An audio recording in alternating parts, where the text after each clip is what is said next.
Hare Krishna. Hare Krishna devotees, எல்லாருக்கும் வணக்கங்கள். ரொம்ப சந்தோஷம். இன்னைக்கு நம்ம 3வது நாள், அதாவது 3வது சாப்டர்ல நம்ம மறுபடியும் பார்க்கிறோம். சத்சங்ல நல்ல ஒரு விஷயத்துல நம்ம எல்லாரும் இணைஞ்சிருக்கிறோம். இது பகவத்கீதை 18 டேஸ் கோர்ஸ் லெவல் 1. அதில் நம்ம இன்னைக்கு 3வது அத்தியாயம் பார்க்க போறோம். அதுக்கு நான் ஸ்கிரீன் ஷேர் பண்ணிடுறேன். ஹரே கிருஷ்ண மாதாஜி, பிரணாம்ஸ் மாதாஜி. ஹரே கிருஷ்ண. துர்கா மாதாஜி, ஸ்கிரீன் தெரியுதுங்களா? எஸ் மாதாஜி. ஹரே கிருஷ்ணா. ஹரே கிருஷ்ண மாதாஜி. ஹரே கிருஷ்ண டிவோட்டீஸ். பகவத்கீதை நமக்கான மேனுவல். நம்ம வாழ்க்கையை நம்ம எப்படி வாழணும் அப்படின்றதுக்கான விஷயங்களை, உபதேசங்களை பகவான் அர்ஜுனருக்கு கொடுத்திருக்காங்க. அர்ஜுனருக்காக கிடையாது, நமக்காக கொடுத்த உபதேசங்கள். அதுதான் அதுல நம்ம இன்னைக்கு பார்க்க போறது கர்மயோகம் 3வது அத்தியாயம் பார்க்க போறோம். நேற்றுக்கு நம்ம 2வது அத்தியாயம் கீதையின் சாராம்சம் அப்படின்றத நம்ம பார்த்தோம். நிறைய விஷயங்கள் தெரிஞ்சுக்கிட்டோம். ஏன்னா அர்ஜுனர் முதல் அத்தியாயத்துல கவலையோட இருந்தாங்க, அர்ஜுன விஷாத யோகத்துல. அப்போ அவங்க கவலைகள் எல்லாம் பகவான்கிட்ட அவங்க தெரிவிச்சாங்க. போர் பண்ண விருப்பம் இல்லை, செய்யணுமா கூடாதா அப்படின்றத சொல்லியிருந்தாங்க.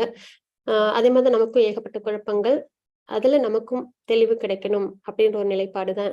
அந்த நிலைப்பாட்டுலதான் நம்மளும் வந்திருக்கோம். பகவத்கீதையை நம்மளும் கேட்கிறோம். சரி தவறு என்ன, தர்மம் அதர்மம் என்ன, நம்ம வாழ்க்கை எப்படி வாழணும் அப்படின்றதுக்கான விஷயங்கள்லாம் தான் நமக்கு பகவத்கீதையில நமக்கு தெரிய வரும். அதே மாதிரி அது அர்ஜுன கேட்ட கேள்விகளுக்கு எல்லாம் பகவான் விளக்கங்கள் கொடுத்திருந்தாங்க உபதேசங்கள்ல. ஆத்மா அதுதான் என்னைக்கும் நித்தியமானது. அது நம்ம ஃபர்ஸ்ட் ஆன்மீகத்தில் நம்ம உணர வேண்டிய ஒரு முதல் விஷயம்ன்றது living entities, non living entities. நம்ம சயின்ஸ்ல படிச்சிருக்கோம் இல்லைங்களா? அது ரெண்டுத்துக்கும் என்ன வித்தியாசம் நம்ம படிப்போம். லிவிங் என்டிட்டிஸ்ல சோல்னு ஒண்ணு இருக்கு, நான் லிவிங் என்டிட்டிஸ்ல அது கிடையாது. அப்ப சோல்னு ஒண்ணு இருக்கு அப்படின்றது நமக்கு தெரியுது, உயிரோட்டம் இருக்கு. அப்போ உடலுக்கு தேவையானதை நம்ம நிறைய செய்யறோம். அப்ப ஆத்மான்னு ஒண்ணு இருக்குன்னு தெரிஞ்சுக்கிட்டோம். அப்ப அதுக்கும் ஏதாவது ஒண்ணு தேவைப்படும் இல்லைங்களா? ஆத்மான்னு ஒண்ணு இருக்குன்னா அதுக்கும் தேவைப்படும் ஏதோ ஒரு விஷயம். அது என்ன அப்படின்றதான் பக்தி. யாருக்கு பக்தி பண்ணணும்? பகவான் கிருஷ்ணருக்கு பக்தி பண்ணணும். அந்த ஆத்மா பிறப்பு சுழற்சியில இருந்து வெளியில வரணும். தேவையில்லாத கஷ்டம் நமக்குலாம் இல்லைங்களா? கண்ணாமூச்சி விளையாட்டு மாதிரி திடீர்னு இறப்பு வந்ததுன்னா நம்ம இவ்வளவு தூரம் கஷ்டப்பட்டு எல்லாத்தையும் வாழ்க்கையில ஏதேதோ நம்ம சிரமப்பட்டு அடைஞ்சிருப்போம். இறக்கும் தருணத்துல எல்லாத்தையும் விட்டுட்டு போயிடுவோம் இல்லைங்களா? அது மாதிரி இன்னொரு பிறவி எடுப்போம். இது ஒரு கண்ணாமூச்சி ஆட்டம், ஒரு விளையாட்டு. அப்ப இந்த மாதிரி ஒரு நிதர்சனம் இல்லாத விஷயத்துல நம்ம வெளியில வரணும் இல்லைங்களா? அதுக்குதான் நம்மளுக்கு ஆத்மா, நான் உடல் அல்ல ஆத்மா அப்படின்றத ஃபர்ஸ்ட் நம்ம தெரிஞ்சுக்கணும். அதனாலதான் பகவான் ஆத்ம ஞானத்தை 2வது அத்தியாயத்துல கொடுத்திருந்தாங்க. அதுக்கப்புறம் பாத்தீங்கன்னா நிறைய அர்ஜுனர் கேட்ட கேள்விகளுக்கெல்லாம் சிறப்புற அவங்க உபதேசங்கள் கொடுத்தாங்க. இன்னொன்னு பக்தி சேவை, அதுல நமக்கு என்னைக்குமே வீழ்ச்சியே கிடையாது அப்படின்றத நம்ம தெரிஞ்சுக்கிட்டோம். எப்படி ஆத்மா நித்தியமானதோ பகவான் நித்தியமானதோ அதே மாதிரி பக்தியும் நித்தியமானது. நம்ம ப்ராக்ரஸ் ஆக ஆக அது அதிகமா தான் ஆகுமே தவிர குறைவே ஏற்படாது. அதுல நமக்கும் வாழ்க்கையில அதுல கஷ்டமும் ஏற்படாது அப்படின்றத நம்ம தெரிஞ்சுக்கிட்டோம். இன்னொரு முக்கியமான ஒரு விஷயமும் தெரிஞ்சுக்கிட்டோம். ஸ்தித முனி அப்படின்றத பத்தி தெரிஞ்சுக்கிட்டோம். இந்த ஜட உலகத்துல இருந்து விலகி இருக்கிறவங்க. அது மட்டும் இல்லாம அதுக்கப்புறம் என்ன செய்யணும்? விலகி இருக்கிறதுன்னு ஒண்ணு, ஆனா அதுக்கப்புறம் நம்ம ஒரு விஷயம் செய்யணும். அதுதான் பக்தி. பகவான் மேல பக்தி பண்ணணும். சரி, எதனால நம்ம இந்த வீழ்ச்சி அடைகிறோம், எதனால நம்ம இந்த பிறப்பிறப்பு சுழற்சியில் நம்ம இருக்கிறோம் அப்படின்றதையும் பார்த்தோம். அதாவது அந்த புலனின்ப பொருட்கள், நம்ம சுத்தி உள்ள பொருட்களை நம்ம புலன்கள், அதாவது மனம் பாக்குது, அதை அடையணும்னு ஆசைப்படுது இல்லைங்களா? அந்த புலன்களை வச்சு நம்ம அதை என்ஜாய் பண்றோம் இல்லைங்களா? அப்ப அந்த புலனின்ப பொருட்கள், அதுல நம்ம கவனமா இருக்கணும் அப்படின்றத நம்ம தெரிஞ்சுக்கிட்டோம். முதல் பாடமா நேத்தி அதையும் நம்ம தெரிஞ்சுக்கிட்டோம். ஏன்னா அதுலதான் நம்ம ஆசைப்பட்டுருவோம். அப்ப அதை அனுபவிக்கணும், நியாயமா அனுபவிக்கணும்னு நினைப்போம். முடியாத பட்சத்துல அநியாயமாவது அதை அடைஞ்சிடணும் அப்படின்ற ஒரு எண்ணம், அந்த ஆசையோட அளவை பொறுத்து இல்லைங்களா? அதனால நம்ம அதுக்கான செயல்களை செய்வோம். அடையணும்னு போது அதுக்கான செயல்கள் செய்வோம். அதுல நமக்கு கர்ம பந்தம் ஏற்படும். அதனால நம்ம பிறப்பிறப்பு சுழற்சியில வந்துடும் தெரியுது. அப்ப நம்ம புலனின்ப பொருட்கள்ல ரொம்ப கவனமா இருக்கணும். நல்லதே பார்க்கணும், நல்லதே கேட்கணும் அப்படின்னு நம்மளுக்கு சொல்லுவாங்க இல்லையா? அந்த மாதிரி. அப்போ நம்ம இது ரொம்ப எது நல்லது கெட்டதுன்னு தெரியாம இருக்கும். அப்ப எது நல்லது? பகவான். அப்ப பகவான் மேலேயே மனம் ஆசைப்படணும். பகவான பக்தி சேவை செய்தல நம்ம பலன்கள் என்ஜாய் பண்ணணும். அப்படி இருந்தோம்னா நம்ம சேஃப் ஜோன்ல இருக்கோம் அப்படின்றது இல்லாம நம்ம நேற்றுக்கு பார்த்தோம். இன்னைக்கு நம்ம 3வது அத்தியாயம் பார்க்க போறோம், கர்மயோகம். அதுதான் இன்னைக்கு பார்க்க போறது செயலின் யோகம். அதாவது பகவத்கீதையில 3 யோகங்கள் நம்ம பிரதானமா பார்ப்போம். கர்ம யோகம், ஞான யோகம், அஷ்டாங்க யோகம், பக்தி யோகம். சரிங்களா? இதுலயே உயர்ந்தது பக்தி யோகம். அதுதான் உயர்ந்தது. ரொம்ப விலாவரியா பார்க்கறதுன்றது கர்ம யோகம், ஞான யோகம், பக்தி யோகம். இது 3. அஷ்டாங்க யோகம் ஒரு அத்தியாயத்துல மட்டும் வரும். 6வது அத்தியாயத்துல வரும். கர்ம யோகம் அப்படின்னா என்ன அப்படின்னு நம்ம ஃபர்ஸ்ட் தெரிஞ்சுக்கணும் இல்லைங்களா? யோகம் அப்படின்னா சாதனம் அப்படின்னு அர்த்தம். ஆத்மாவையும் பகவானையும் இணைக்கும் ஒரு சாதனம். அதுதான் யோகம். இப்போ பகவானுக்கு நம்ம பக்தி பண்ணணும். எப்படி பண்ணலாம்? பகவானுக்கு நம்மளோட அன்பை நம்ம எப்படி வெளிப்படுத்தலாம்? நம்ம செயல்கள் மூலியமா இல்லைங்களா? பகவானை பத்தி ஞானத்தை வளர்த்துக்கிறது மூலியமா. பக்தி சேவை அது நம்ம பக்தி யோகத்துல பாத்துக்கலாம், ஞான யோகத்துல பாத்துக்கலாம். அப்போ ஒரு விஷயம் என்ன அப்படின்னா, ஆத்மாவையும் பகவானையும் இணைக்கும் ஒரு சாதனம் தான் யோகம். அப்ப கர்ம யோகம் அப்படின்னா கர்மம்ன்றது செயல்கள்னு அர்த்தம். நம்ம செய்யற செயல்கள் மூலியமா பகவானை நம்ம திருப்தி பண்றது. அதுதான் கர்ம யோகம். நம்ம என்ன மாதிரி செயல்கள் பண்ணணும் அப்படின்றத நம்ம தெரிஞ்சுக்கணும். ஏன் செயல்களை பத்தி பகவான் குறிப்பிடுறாங்க அப்படின்னா, கர்ம ரொம்ப ஸ்ட்ராங். நம்ம எந்த ஒரு செயல் செஞ்சாலும் அதற்கான பலன் ஒண்ணு நமக்கு கிடைக்கும். சரிங்களா? தெரிஞ்சு செஞ்சாலும் தெரியாம செஞ்சாலும். அதுக்குதான் 2 உதாரணம் சொல்லுவாங்க. பொதுவா நம்ம இப்ப ரோட்ல டிராவல் பண்றோம். ஒரு கார் ஓட்டுறோம், இல்ல ஒரு பைக் ஓட்டுறோம். நம்ம ரூல்ஸ் அண்ட் ரெகுலேஷன்ஸ் தெரிஞ்சுக்கிட்டு நம்ம வண்டி ஓட்ட வேண்டியது நம்மளோட பொறுப்பு இல்லைங்களா? நம்ம போயிட்டு ஏதோ தவறு பண்ணிட்டு அதனால சிரமம் ஏற்பட்டதுக்கு அப்புறம் எனக்கு ரூல்ஸ் அண்ட் ரெகுலேஷன்ஸ் தெரியாது அப்படின்னு சொன்னா கண்டிப்பா அக்செப்ட் பண்ண மாட்டாங்க. தெரிஞ்சுக்க வேண்டியது உங்களோட கடமைன்னு சொல்லுவாங்க இல்லைங்களா? அதே மாதிரி நம்மளோட ஜேர்னி எப்படி இருக்கும்? சேஃப் இல்லாம இருக்கும் நம்ம ரூல்ஸ் அண்ட் ரெகுலேஷன்ஸ் ஃபாலோ பண்ணலன்னா. அப்ப நம்மளோட கடமை நம்ம சரி தவறு தெரிஞ்சுக்கிட்டு நம்ம ஜேர்னி பண்ணணும்ன்றது, டிராவல் பண்ணணும். அதே மாதிரிதான் நம்மளோட செயல்கள்ன்றது எது சரி தவறுன்னு தெரிஞ்சுக்கிட்டு அதன்படிக்கு நம்ம நல்ல செயல்களை செய்யணும்.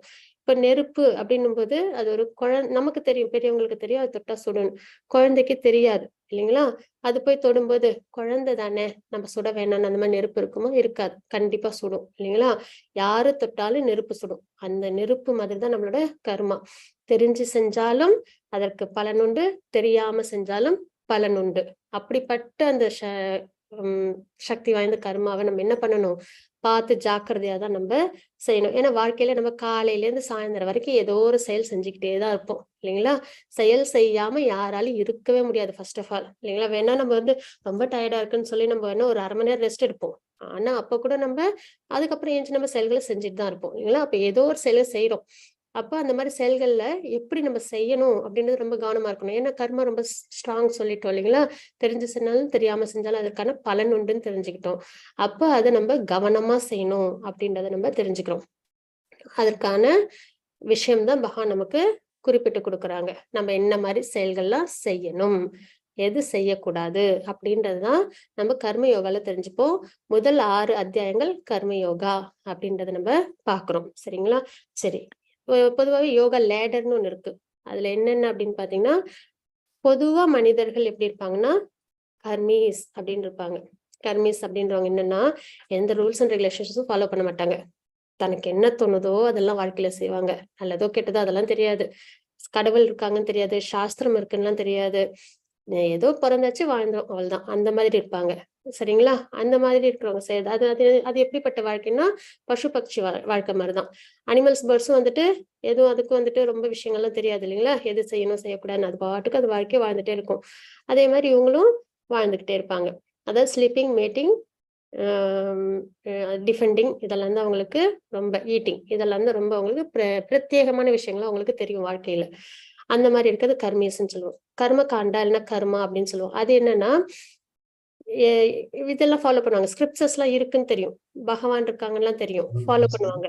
ஆனா பலனை எதிர்பார்த்து செயல்கள் செய்வாங்க.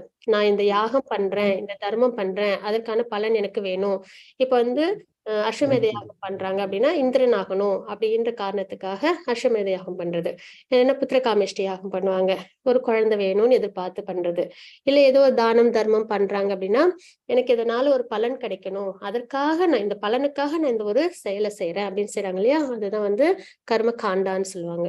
அதுக்கும் மேல உயர்ந்தது என்ன அப்படின்னு பார்த்தோம்னா சகாம கர்மா அப்படின்னு சொல்லுவாங்க. சகாம கர்மானா என்னன்னா எனக்கு பகவானுக்காக செய்யணும், ஆனா அதுல எனக்கு கொஞ்சம் பிடிச்சதா இருக்கணும். அப்படின்ற ஒரு நிலைப்பாடு. சரிங்களா? இவங்க வந்து ரொம்ப எதிர்பார்ப்போர்லாம் இருக்க மாட்டாங்க. ஆனா வந்துட்டு தன்னோட ஆசைகள முழுமையா விட்டுற முடியாது. அந்த மாரி இருப்பாங்க. இப்ப நல்ல சாப்பாடு சாப்பிடணும்னு தோணும். ஆ இப்ப பகவானுக்கு ஆஃபர் பண்ணாம சாப்பிட்டா அது கர்மால வந்துரும். இல்லைங்களா? அதே வந்து பகவானுக்கு ஆஃபர் பண்ணிட்டு சாப்பிடுவாங்க. ஆனா அவங்களுக்கு பிடிச்ச உணவா செஞ்சு பகவானுக்கு ஆஃபர் பண்ணிட்டு சாப்பிடுறது. சரிங்களா? அதுதான் சகாம கர்மா. எனக்கு பிடிச்சது. ஆனா நான் பகவானுக்கு அர்ப்பணம் பண்ணிட்டு நான் அத செஞ்சுக்கிறேன். அப்படின்னு திருப்தி பண்ணிக்கிறேன். அப்படின்னு இருப்பாங்க இல்லைங்களா? அதான் சகாம கர்மா அப்படின்னு சொல்லுவாங்க. அதுக்கப்புறம் வந்து நிஷ்காம கர்மா. இது என்னன்னா பகவானுக்காகவே செயல்கள் செய்யறது. இப்ப அர்ஜுனருக்கு போர் பண்ண விருப்பம் இருக்கோ இல்லையோ, ஆனா அவங்க போர் பண்றாங்க இல்லைங்களா? யாருக்காக? பகவானுக்காக, தர்மத்துக்காக. அந்த மாதிரி தர்ம வழியில பகவானை திருப்தி பண்ணக்கூடிய செயல். அதுதான் நிஷ்காம கர்மான்னு சொல்லுவாங்க. சரிங்களா? அப்ப வேரி ஆகுது இல்லையா? ஃபர்ஸ்ட் கர்மேஸ்.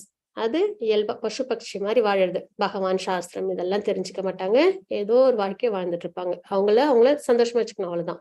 அதுக்கப்புறம் வந்துட்டு பலனை ஆனா கர்ம காண்டா. அவங்க பலனை எதிர்பார்த்து செய்வாங்க செயல்கள். அதே வந்து சகாம கர்மன்றது பகவானுக்காக செய்வாங்க. ஆனா அதுல தன்னோட ஆசையும் சேர்த்துப்பாங்க. அதே நிஷ்காம கர்மன்றது பகவானுக்காகவே செய்யற செயல். தன்னோட ஆசை, தன்னோட விருப்பம் அதெல்லாம் எதுவும் இருக்காது. பகவானுக்காக செய்யக்கூடிய செயல். இந்த மாதிரி செயல்கள் வந்து வித்தியாசப்படும். இதற்கு மேல ஞான யோகம்னு சொல்லுவாங்க. பகவானை பத்தி தெரிஞ்சுக்கிறது. நம்ம ஏன் இந்த பிறப்பு சுழற்சியில இருக்கோம்? நம்ம எல்லாரும் ஏன் ஒரே மாதிரி இல்ல? எல்லாம் தானா உருவாகி இருக்கு அப்படின்னா எல்லாரும் ரோபோ மாதிரி எல்லாம் ஒரே மாதிரி தானே இருக்கணும். இல்ல, எல்லாரும் வேற வேற மாதிரி இருக்கும். சிலவங்க கஷ்டத்தை அனுபவிக்கிறாங்க, சிலவங்க சந்தோஷத்தை அனுபவிக்கிறாங்க. மாற்றங்கள் இருக்கு, இறப்பு இருக்கு, பிறப்பு இருக்கு. எதனால இதெல்லாம் இருக்கு அப்படின்னு நம்ம வந்து தெரிஞ்சுக்கணும் இல்லையா? அப்ப நமக்கு வேதங்கள் தெரியணும். சாஸ்திரங்கள் மூலியமா நம்ம இதற்கான விஷயங்கள்லாம் எங்க தப்பு, எங்க சரி, எதை நம்ம செய்யணும் அப்படின்னு தெரிஞ்சுக்கிறோம் இல்லையா? ஞானத்தை வளர்த்துக்கிறோம் இல்லையா? அதுதான் ஞான யோகம்ன்றது. அதுல முக்குணங்களை பத்தி நம்ம பிரத்யேகமா தெரிஞ்சுப்போம்.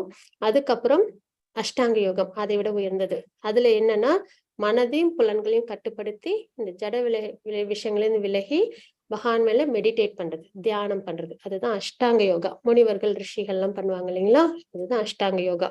அதையும் விட உயர்ந்தது என்ன அப்படின்னு பார்த்தா பக்தி யோகம். பகவானுக்காக நம்ம மனம், புலன்கள் எல்லாத்தையும் அர்ப்பணிச்சு பக்தி சேவையில நம்மள ஈடுபடுத்திக்கிறது. அதுதான் இருக்கலே உயர்ந்தது அப்படின்றத நம்ம பாக்குறோம். இதுதான் யோகா லேடர்னு சொல்லுவாங்க. இப்போ நம்ம முதல் 6 அத்தியாயங்கள் என்ன பார்க்க போறோம்னா கர்ம யோகத்தை பத்தி நம்ம பார்க்க போறோம். இன்னைக்கு நம்ம செயலின் யோகம் அதுதான் நம்ம பார்க்க போறோம். சரிங்களா? Hare Krishna. Hare Krishna. Durga Mataji மங்களாச்சரண் வாசிச்சிடலாங்களா? Yes, Mataji. Hare Krishna. Hare Krishna. Hare Krishna, Prabhuji. हरे कृष्णा வாசிக்கிட்டீங்களா? Yes. ஹரே ओम नमो भगवते वासुदेवाय ओम नमो भगवते वासुदेवाय ओम नमो भगवते वासुदेवाय ओम अज्ञान तिमिरान्धस्य ज्ञानाञ्जन शलाकया चक्षुरुन्मीलितं येन तस्मै श्री गुरुवे नमः। श्री चैतन्य मनोभीष्टं स्थापितं येन भूतले स्वयं रूप गदामह्यं तदादि स्वय पदान्तिकं वन्दे अहं श्री गुरु श्री युधपदकमलं श्री गुरु वैष्णवं श्रीरूपं साक्यरजातं सहगण रघुनाथविदं तं सजीवं सात्वैतं साविदूतं परिजन सहितं कृष्ण चैतन्य देवं श्री राधाकृष्ण पादान सहगण ललिता श्री विशाखान सुजाता हे कृष्णा कर्ण सिंधु दीनबंधु जगत्पति गोपेशो गोपिकांता राधाकांता नमस्तुते शब्द कांचन गौरांगी राधे वृंदावनेश्वरी ऋषभानु देवी प्रणमायि हरिप्रिये वांच कल्प कृपा सिंधु भवयेव स पतितानां पावनेयो वैष्णवेयो नमो नमः। नमो ब्रह्मण्य देवाय ओ ब्राह्मण हिताय स जगत हिताय कृष्णाय गोविंदाय नमो नमः। नमो महावदान्ताय कृष्ण प्रेम प्रदाय कृष्ण कृष्ण चैतन्य नामिने गौर द्वेष नमहे गुरुवे नम गुरुवे गौर चंद्राय राधिकाय तदाये कृष्णाय कृष्ण भक्ताय तत्भक्ताय नमो नमः।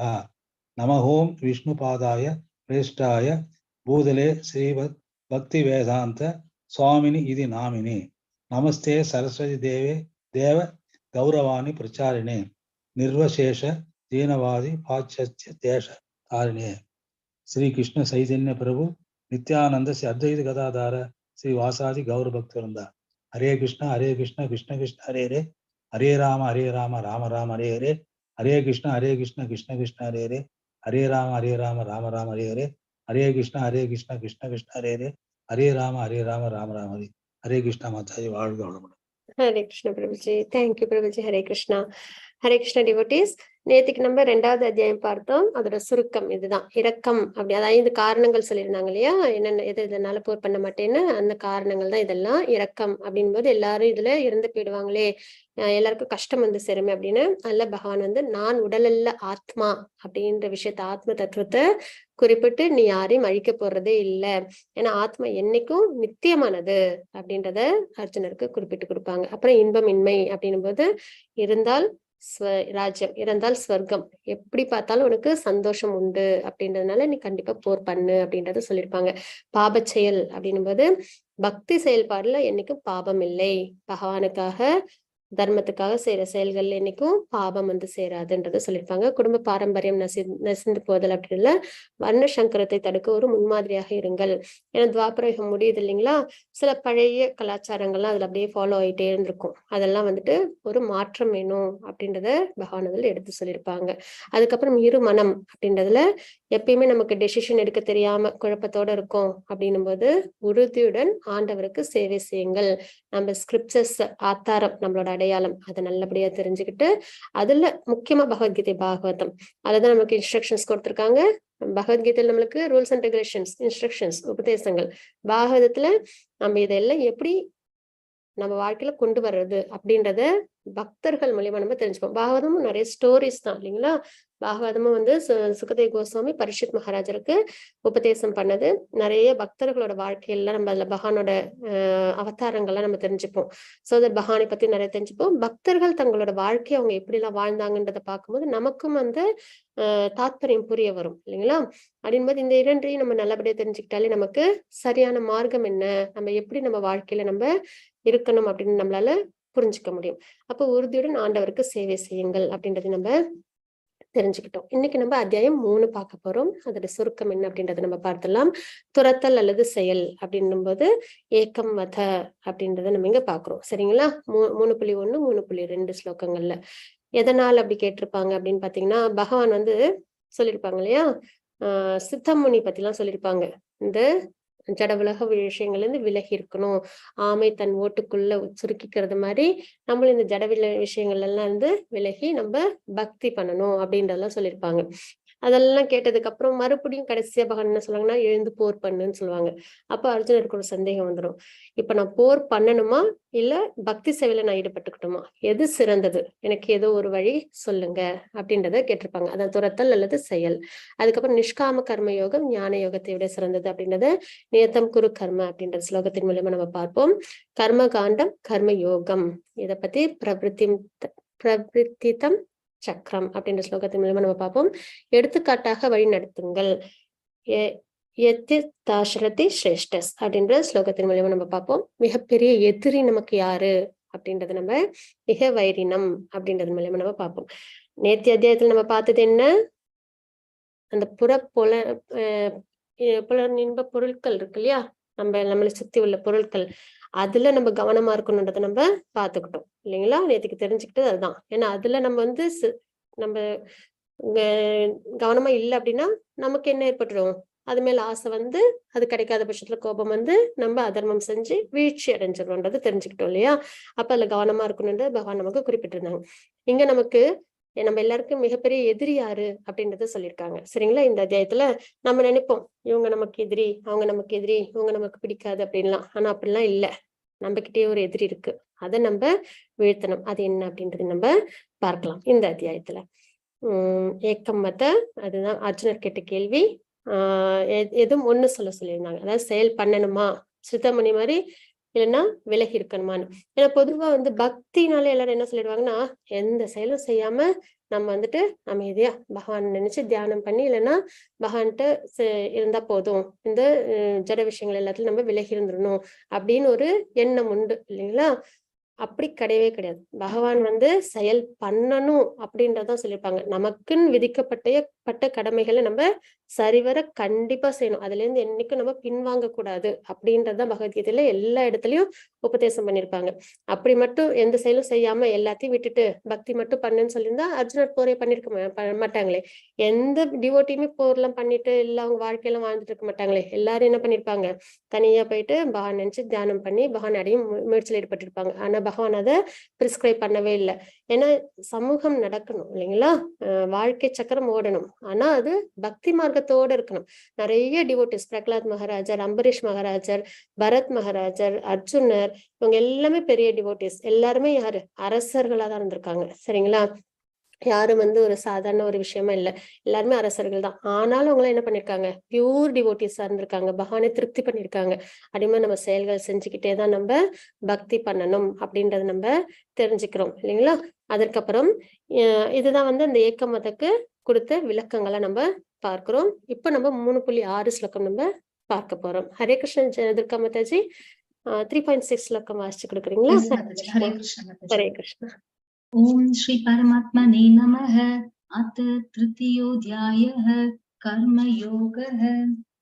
कर्मेन्द्रियाणि संयम्य य आस्ते मनसा स्मरन् इन्द्रियार्थान् विमूढात्मा मिथ्याचारः उच्यते। हरे कृष्ण माताजी। ஹரே கிருஷ்ண மாதாஜி. இப்ப 3.6 ஸ்லோகத்துல பகவான் என்ன குறிப்பிட்டிருக்காங்கன்னு பார்க்கலாம். புலன்களின் செயல்களை கட்டுப்படுத்தி அதே சமயத்தில் புலனின்ப பொருட்களில் மனதை அலைய விடுபவன் தன்னையே முட்டாளாக்கி கொள்கின்றான், அவன் போலி மனிதன் என்று அழைக்கப்படுகின்றான் அப்படின்றத நம்ம இங்க பாக்குறோம். சரிங்களா, இப்ப இங்க ஒருத்தவங்களை பாக்குறோம் இல்லைங்களா, இவங்களை பார்த்தா எப்படி இருக்கு, உலக விஷயங்கள்லாம் துறந்து டிவோஷனல் சர்வீஸ்ல ஈடுபடுறவங்க மாதிரி நமக்கு தெரியுது. அவங்களோட ட்ரெஸ் எல்லாம் பார்த்தா அவங்கள பார்க்கும்போது நம்மளுக்கு அப்படிதான் தெரியுது இல்லைங்களா. புலனின்ப பொருட்கள் எல்லாம் பற்றுதல் இல்லாம பக்தி மார்க்கத்துல ஈடுபடுறவங்க மாதிரி தெரியுறாங்க. ஆனா அவங்க நிஜத்துல அப்படி இருக்காங்களா அப்படின்னு பார்த்தா இல்ல. அவங்க தவறான பழக்கங்கள் வச்சிருக்காங்க. இன்னமும் இந்த புலனின்ப விஷயங்கள்ல அவங்க தன்னை ஈடுபடுத்திக்கிற எண்ணத்துலதான் இருக்காங்க இல்லைங்களா. அப்ப இந்த மாதிரி யார் இருக்காங்களோ அவங்கள போலி மனிதன், மித்யாச்சார அப்படின்னு வந்து நம்ம பாக்குறோம். என்ன சொல்லியிருக்காங்க, புலன்களின் செயல்களை கட்டுப்படுத்தி, பாக்குறதுக்கு புலன்களின் செயல்கள்லாம் எதுவும் எந்த புலனின்ப விஷயங்களும் ஈடுபடாத மாதிரி இருக்கிற மாதிரி இருப்பாங்க. ஆனால் மனம் என்ன இருக்கும், உங்களுக்கு அலை பாஞ்சுக்கிட்டே தான் இருக்கும். மனம் இன்னும் கட்டுப்பாட்டுக்குள்ள வந்திருக்காது. ஒரு ரெகுலேட்டட் லைஃப்ல அவங்க இருக்க மாட்டாங்க. அதே சமயம் புலனின்ப பொருட்களில் மனதை அலைப்பாய விடுபவன், காட்டுல உட்காந்து தவம் பண்ணாலும் அங்க என்ன நடக்குது இங்க என்ன நடக்குதுன்னு யோசிச்சுக்கிட்டே இருந்து சிலவங்களா இருப்பாங்க இல்லையா. புலனின்ப விஷயங்கள்லாம் பத்தி தெரிஞ்சுக்கிறது, அதுல எல்லாம் ஈடுபடுறதுன்னு மனதை அலைப்பாய விடுபவன், அந்த மாதிரி யார் இருக்காங்களோ அவங்க தன்னையே முட்டாளாக்கி கொள்கின்றான் அப்படின்றத நம்ம பாக்குறோம். அவன் போலி மனிதன் என்று அழைக்கப்படுகின்றான் அப்படின்றத நம்ம இங்க தெரிஞ்சுக்கிறோம். அதுக்கு மித்யாச்சார அப்படின்றதான் சான்ஸ்கிரிட் வார்த்தை. சரிங்களா, இன்னொரு டைப் இந்த மாதிரி சிலவங்க இருப்பாங்க. இன்னும் சிலவங்க எப்படி இருப்பாங்க அப்படின்னா, மறுபுறம் ஒரு நேர்மையான நபர் செயலில் உள்ள புலன்களை மனதால் கட்டுப்படுத்த முயன்று பற்றுதல் இல்லாமல் கர்மயோகத்தை கிருஷ்ண உணர்வில் தொடங்கினால் அவர் மிகவும் உயர்ந்தவர்.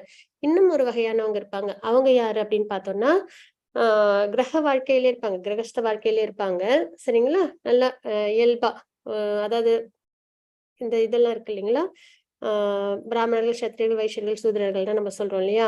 அந்த மாதிரி தன்னோட கடமைகள்லாம் செஞ்சுக்கிட்டே தான் இருப்பாங்க அவங்க. ஆனாலும் அவங்க பக்தியோட இருப்பாங்க, கிருஷ்ண உணர்வில் செயல்கள் செய்வாங்க அப்படின்றத பாக்குறோம். அதுக்கு எக்ஸாம்பிளா யாரை பாக்குறோம் அப்படின்னா, ஒரிசா இருக்கு இல்லைங்களா, அங்க வந்து பூரி அப்படின்ற ஊர்ல ஜெகநாத் மந்திர் இருக்கும், ஜெகநாதர் கோயில் இருக்கும். சரிங்களா, ஜெகநாதர், சுபத்ரா, பலதேவர் இவங்களோட கோயில் இருக்கும். அங்க வந்துட்டு ஒரிசாவோட அரசர், முன்னால அரசாட்சி தான் நடந்தது இல்லைங்களா, இப்பதான் வந்து டெமோக்ராட்டிக் கண்ட்ரி ஆயிருக்கு. இப்பயும் ஆனா பாத்தீங்கன்னா அரசர்கள் அங்க இருப்பாங்க. அந்த பாரம்பரியத்துல வரவங்க இன்னமும் உண்டு, அரசர்கள் உண்டு. அப்படின்னும் போது அங்க என்ன ஒரு வழக்கம் அப்படின்னு பார்த்தோம்னா, ஜெகநாதருக்கு வருஷம் தேர் திருவிழா ரொம்ப விமர்சையா செலிப்ரேட் பண்ணுவாங்க இல்லைங்களா. உலகத்துல இருந்து எல்லாருமே வந்து அந்த தேர் திருவிழால கலந்துப்பாங்க. அந்த அளவுக்கு ரொம்ப புகழ் பெற்றது. அப்ப அந்த மாதிரி ரத யாத்திரா நடக்கும்போது, தேர் திருவிழா நடக்கும்போது அந்த அரசர் என்ன பண்ணுவாங்க அப்படின்னா, வந்து அவங்க என்ன பண்ணுவாங்க, அந்த இதை கொஞ்சம் பெருக்கி விடுவாங்க, கிளீன் பண்ணி விடுவாங்க. அதுக்கப்புறம் தான் அந்த ரத்தம் வந்து கிளம்பும். சரிங்களா? அதுதான் வந்து ஒரு வழக்கமா இன்னைக்கும் உண்டு. அப்படின்னும் போது இவங்க பார்க்க அரசர் யாரு? ரொம்ப நல்ல செல்வம் நிறைஞ்சவங்க, பவர்ஃபுல்லானவங்க இல்லைங்களா? அவங்களுக்கே வீட்டுல வேலை செய்ய நிறைய பேர் இருப்பாங்க. இருந்தும் அவங்க என்ன பண்றாங்க? பகவானுக்கான செயல்னும் போது உடனே அதுல வந்து தன்னை ஈடுபடுத்திக்கிறாங்க இல்லைங்களா? அந்த மாதிரி நம்ம கிரக வாழ்க்கையில இருந்தும் நம்ம பக்தியோட இருக்கோம் அப்படின்னும் போது அது சிறந்தது அப்படின்னு நம்ம இங்க பாக்குறோம். ஒரு நேர்மையான நபர் செயலில் உள்ள புலன்களை மனதால் கட்டுப்படுத்த முயன்று மனத்தை ஒருநிலைப்படுத்தி ரெகுலேட்டட் லைஃப்ல வாழ்றவங்க, கிருஷ்ண உணர்வுல தன்னோட வாழ்க்கைய வாழ்றவங்க மிகவும் உயர்ந்தவர்கள் அப்படின்றத நம்ம இங்க தெரிஞ்சுக்கிறோம். இப்ப 2 டைப் ஆஃப் பீப்புள் நம்ம பார்த்துட்டோம். ஒருத்தவங்க பார்க்க சன்னியாசி மாதிரி இருப்பாங்க, ரொம்ப பக்தி மார்க்கத்துல இருக்கிற மாதிரி இருப்பாங்க, ஆனா மனசு கண்ட்ரோல்டா இருக்காது. சரிங்களா? அவங்க ஒரு வகை. இன்னொருத்தவங்க விஷயங்கள் எல்லாத்துலயும் தன்னோட இந்த உலக வாழ்க்கையில தன்னை நல்லபடியா பிரிஸ்கிரைப் டியூட்டில செஞ்சு ஈடுபட்டு இருப்பாங்க. ஆனா அவங்க மனம் எப்படி இருக்கும்? ரெகுலேட்டடா இருக்கும். அப்ப யாரு சிறந்தவங்க? மனத்தை கண்ட்ரோல் பண்ணி ரெகுலேட்டடா ஒழுக்க நெறியோட உள்ளவங்க சிறந்தவங்க அப்படின்றத பார்க்கிறோம். மாதாஜி 3.9 3.11 ஸ்லோகங்கள். Yes, Mataji. Nageswari Mataji, Hare Krishna. Devotees ஸ்லோகம் வாசிக்க விருப்பப்படுறவங்கள கொஞ்சம் ஹேண்ட் ரைஸ் பட்டன் பிரஸ் பண்ணிட்டீங்கன்னா எனக்கு ஈஸியா இருக்கும் அன்மியூட் பண்றதுக்கு. ஹரே கிருஷ்ணா. நாகேஸ்வரி மாதாஜி, ஹரே கிருஷ்ணா. ஹரே கிருஷ்ணா மாதாஜி. ஹரே கிருஷ்ணா மாதாஜி.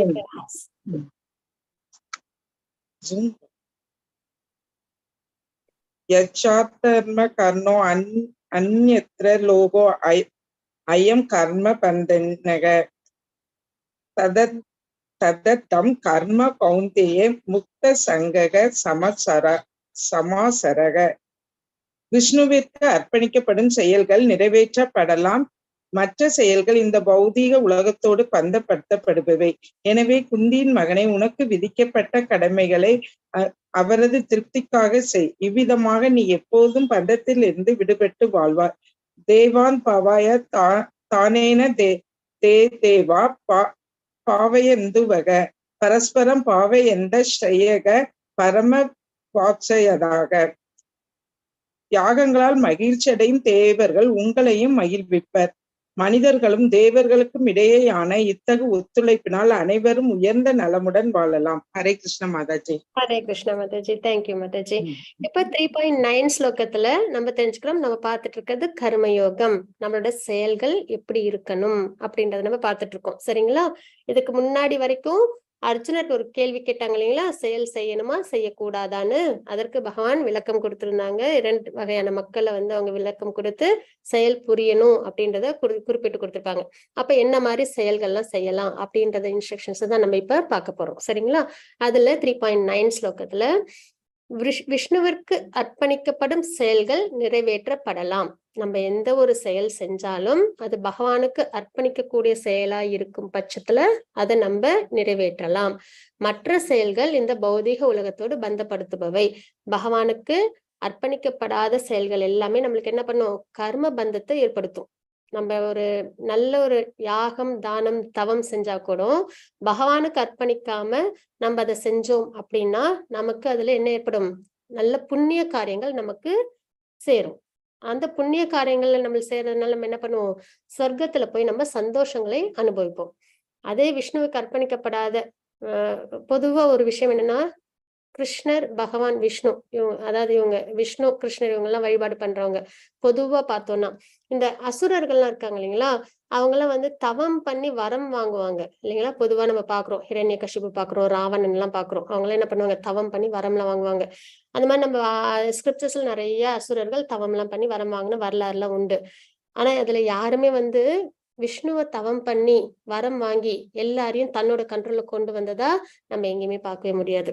ஏன்னா அந்த ரஜோகுணம் தமோகுணம் இருந்து பகவானுக்கு பக்தி பண்ணி வரம் வாங்கி அதுக்கப்புறம் எல்லாரையும் தன்னோட கண்ட்ரோல்ல வச்சு கஷ்டப்படுத்துற ஒரு விஷயம் வந்து நடந்ததா நம்ம எங்கேயுமே நம்ம சாஸ்திரத்துல பார்க்க முடியாது.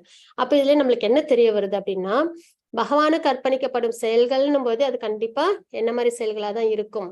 கண்டிப்பா அது சத்துவகுணத்தில் இருக்கும், வேதத்தில் குறிப்பிடப்பட்டிருக்கும் நல்ல நல்ல செயல்களாதான் இருக்கும். சரிங்களா? அப்ப நம்ம செயல்கள்னு செய்யறோம், அந்த எந்த செயல் செஞ்சாலும் அது பகவானுக்கு அர்ப்பணிக்கக்கூடிய நல்ல நல்ல செயல்களை நம்ம செய்யணும்.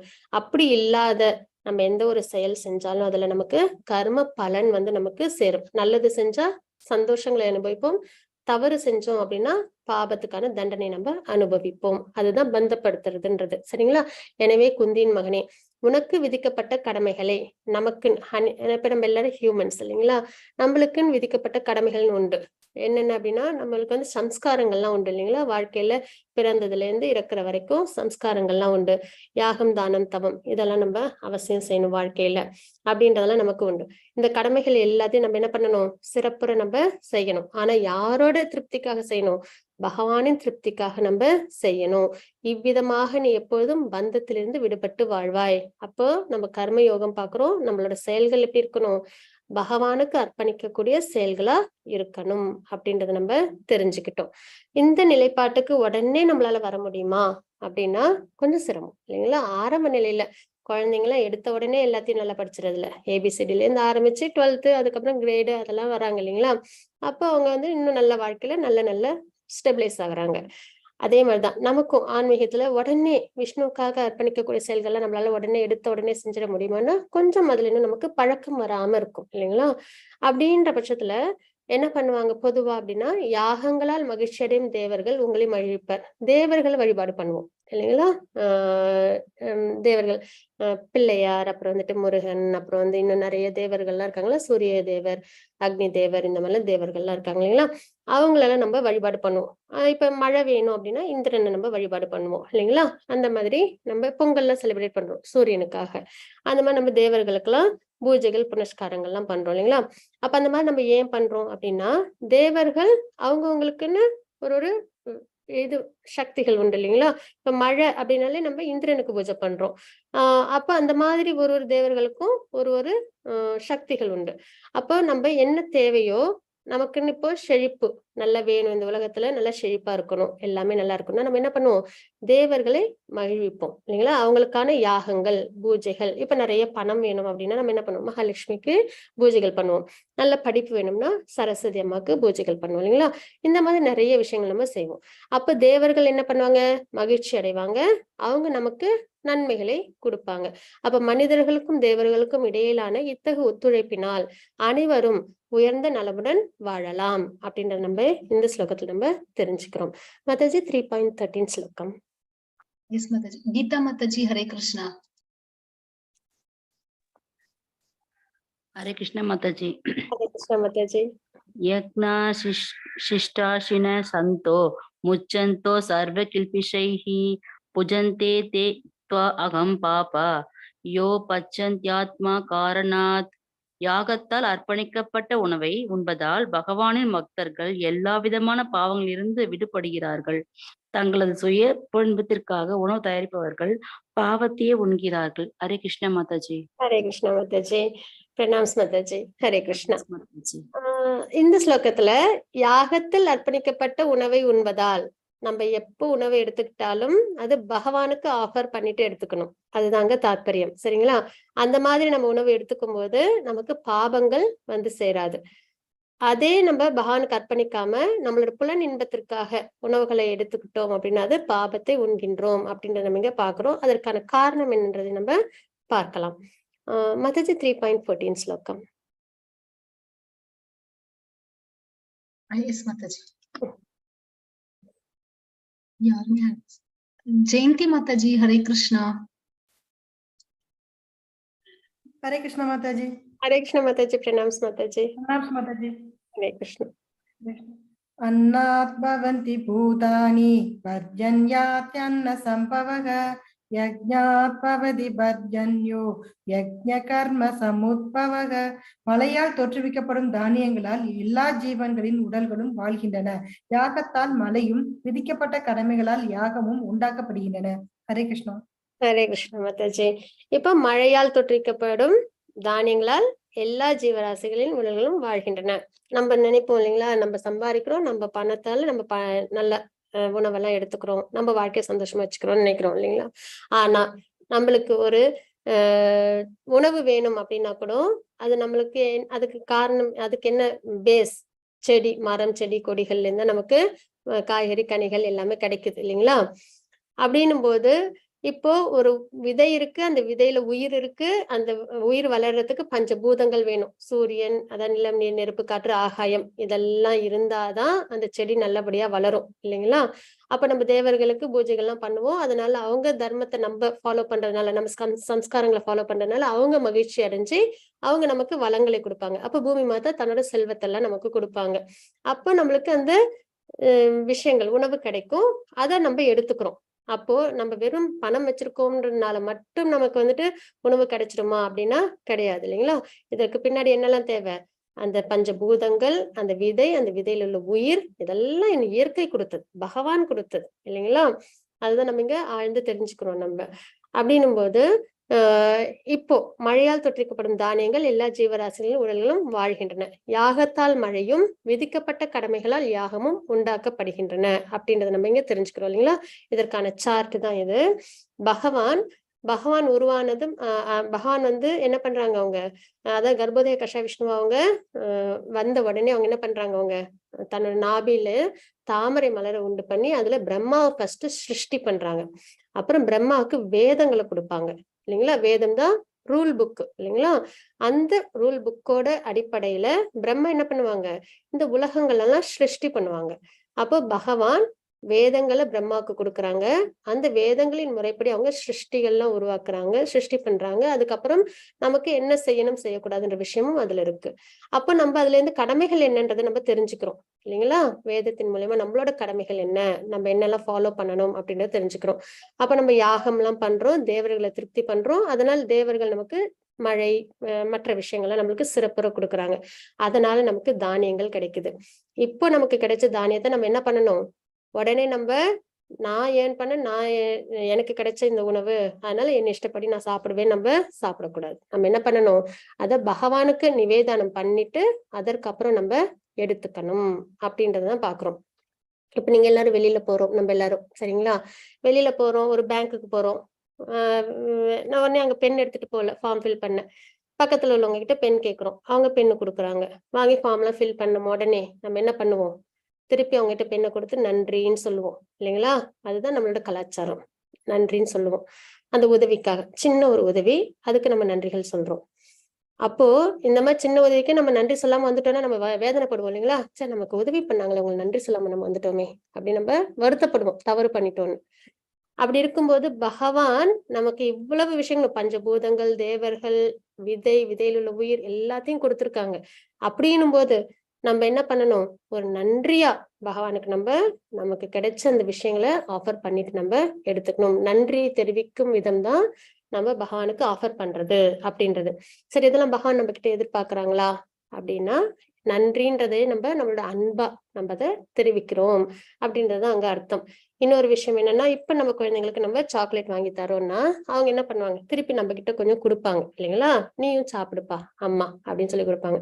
நம்ம உடனே வாங்கி சாப்பிட்ருவோமா? சாப்பிட மாட்டோம். அந்த அன்பை தான் நம்ம பார்ப்போம். அந்த குழந்தை நம்ம கிட்ட காட்டுறது அன்பை தான் பார்ப்போம். சாக்லேட் நீயே வச்சுக்கோ அப்படின்னு தான் சொல்லுவோம் இல்லைங்களா? நீ சாப்பிடு, அதுலதான் நம்மளுக்கு திருப்தி இல்லைங்களா? அந்த நிலைப்பாடுதான் பகவானுக்கு நம்ம ஆஃபர் பண்ணும்போது. ஏன்னா நிறைய கேள்விகளை தான் வரும், நீங்க சாமிக்கெல்லாம் ஆஃபர் பண்றீங்களே, சாமி சாப்பிட்றாங்களா, சாப்பிட்டா நீங்க ஆஃபர் பண்ணுவீங்களா அப்படின்லாம் குதர்க்கமா நிறைய நம்மகிட்ட கேள்விகள் வரும். அப்போ நம்ம தாத்பரியம் என்னன்றதை நம்ம புரிஞ்சுக்கணும் இல்லைங்களா? அப்ப நம்ம நன்றிகள் தெரிவிக்கும் விதமா, அதுக்கப்புறம் பகவான் அதுல நம்மளோட அன்பை தான் எடுத்துப்பாங்களே தவிர, பகவானுக்கு ஃபர்ஸ்ட் நம்மள மாதிரி கிராஸ் பாடி எல்லாம் கிடையாது, பஞ்சபூதங்களான சரீரமே கிடையாது. அவங்க எப்பயுமே சச்சிதானந்த ஸ்வரூபம், தெய்வீக நிலைப்பாட்டுல உள்ளவங்க இல்லைங்களா, உயர்ந்தவங்க. அப்படின்னும் போது அவங்களுக்கு பசி, தாகம், தூக்கம் எல்லாம் கிடையாது. அப்ப அதுல இருந்து அவங்க என்ன எடுத்துக்கிறாங்க, நம்மளோட அன்பை எடுத்துக்கிறாங்க இல்லைங்களா? கிருஷ்ண பக்தின்றதே அன்பின் வெளிப்பாடு, அதுதான் சரிங்களா?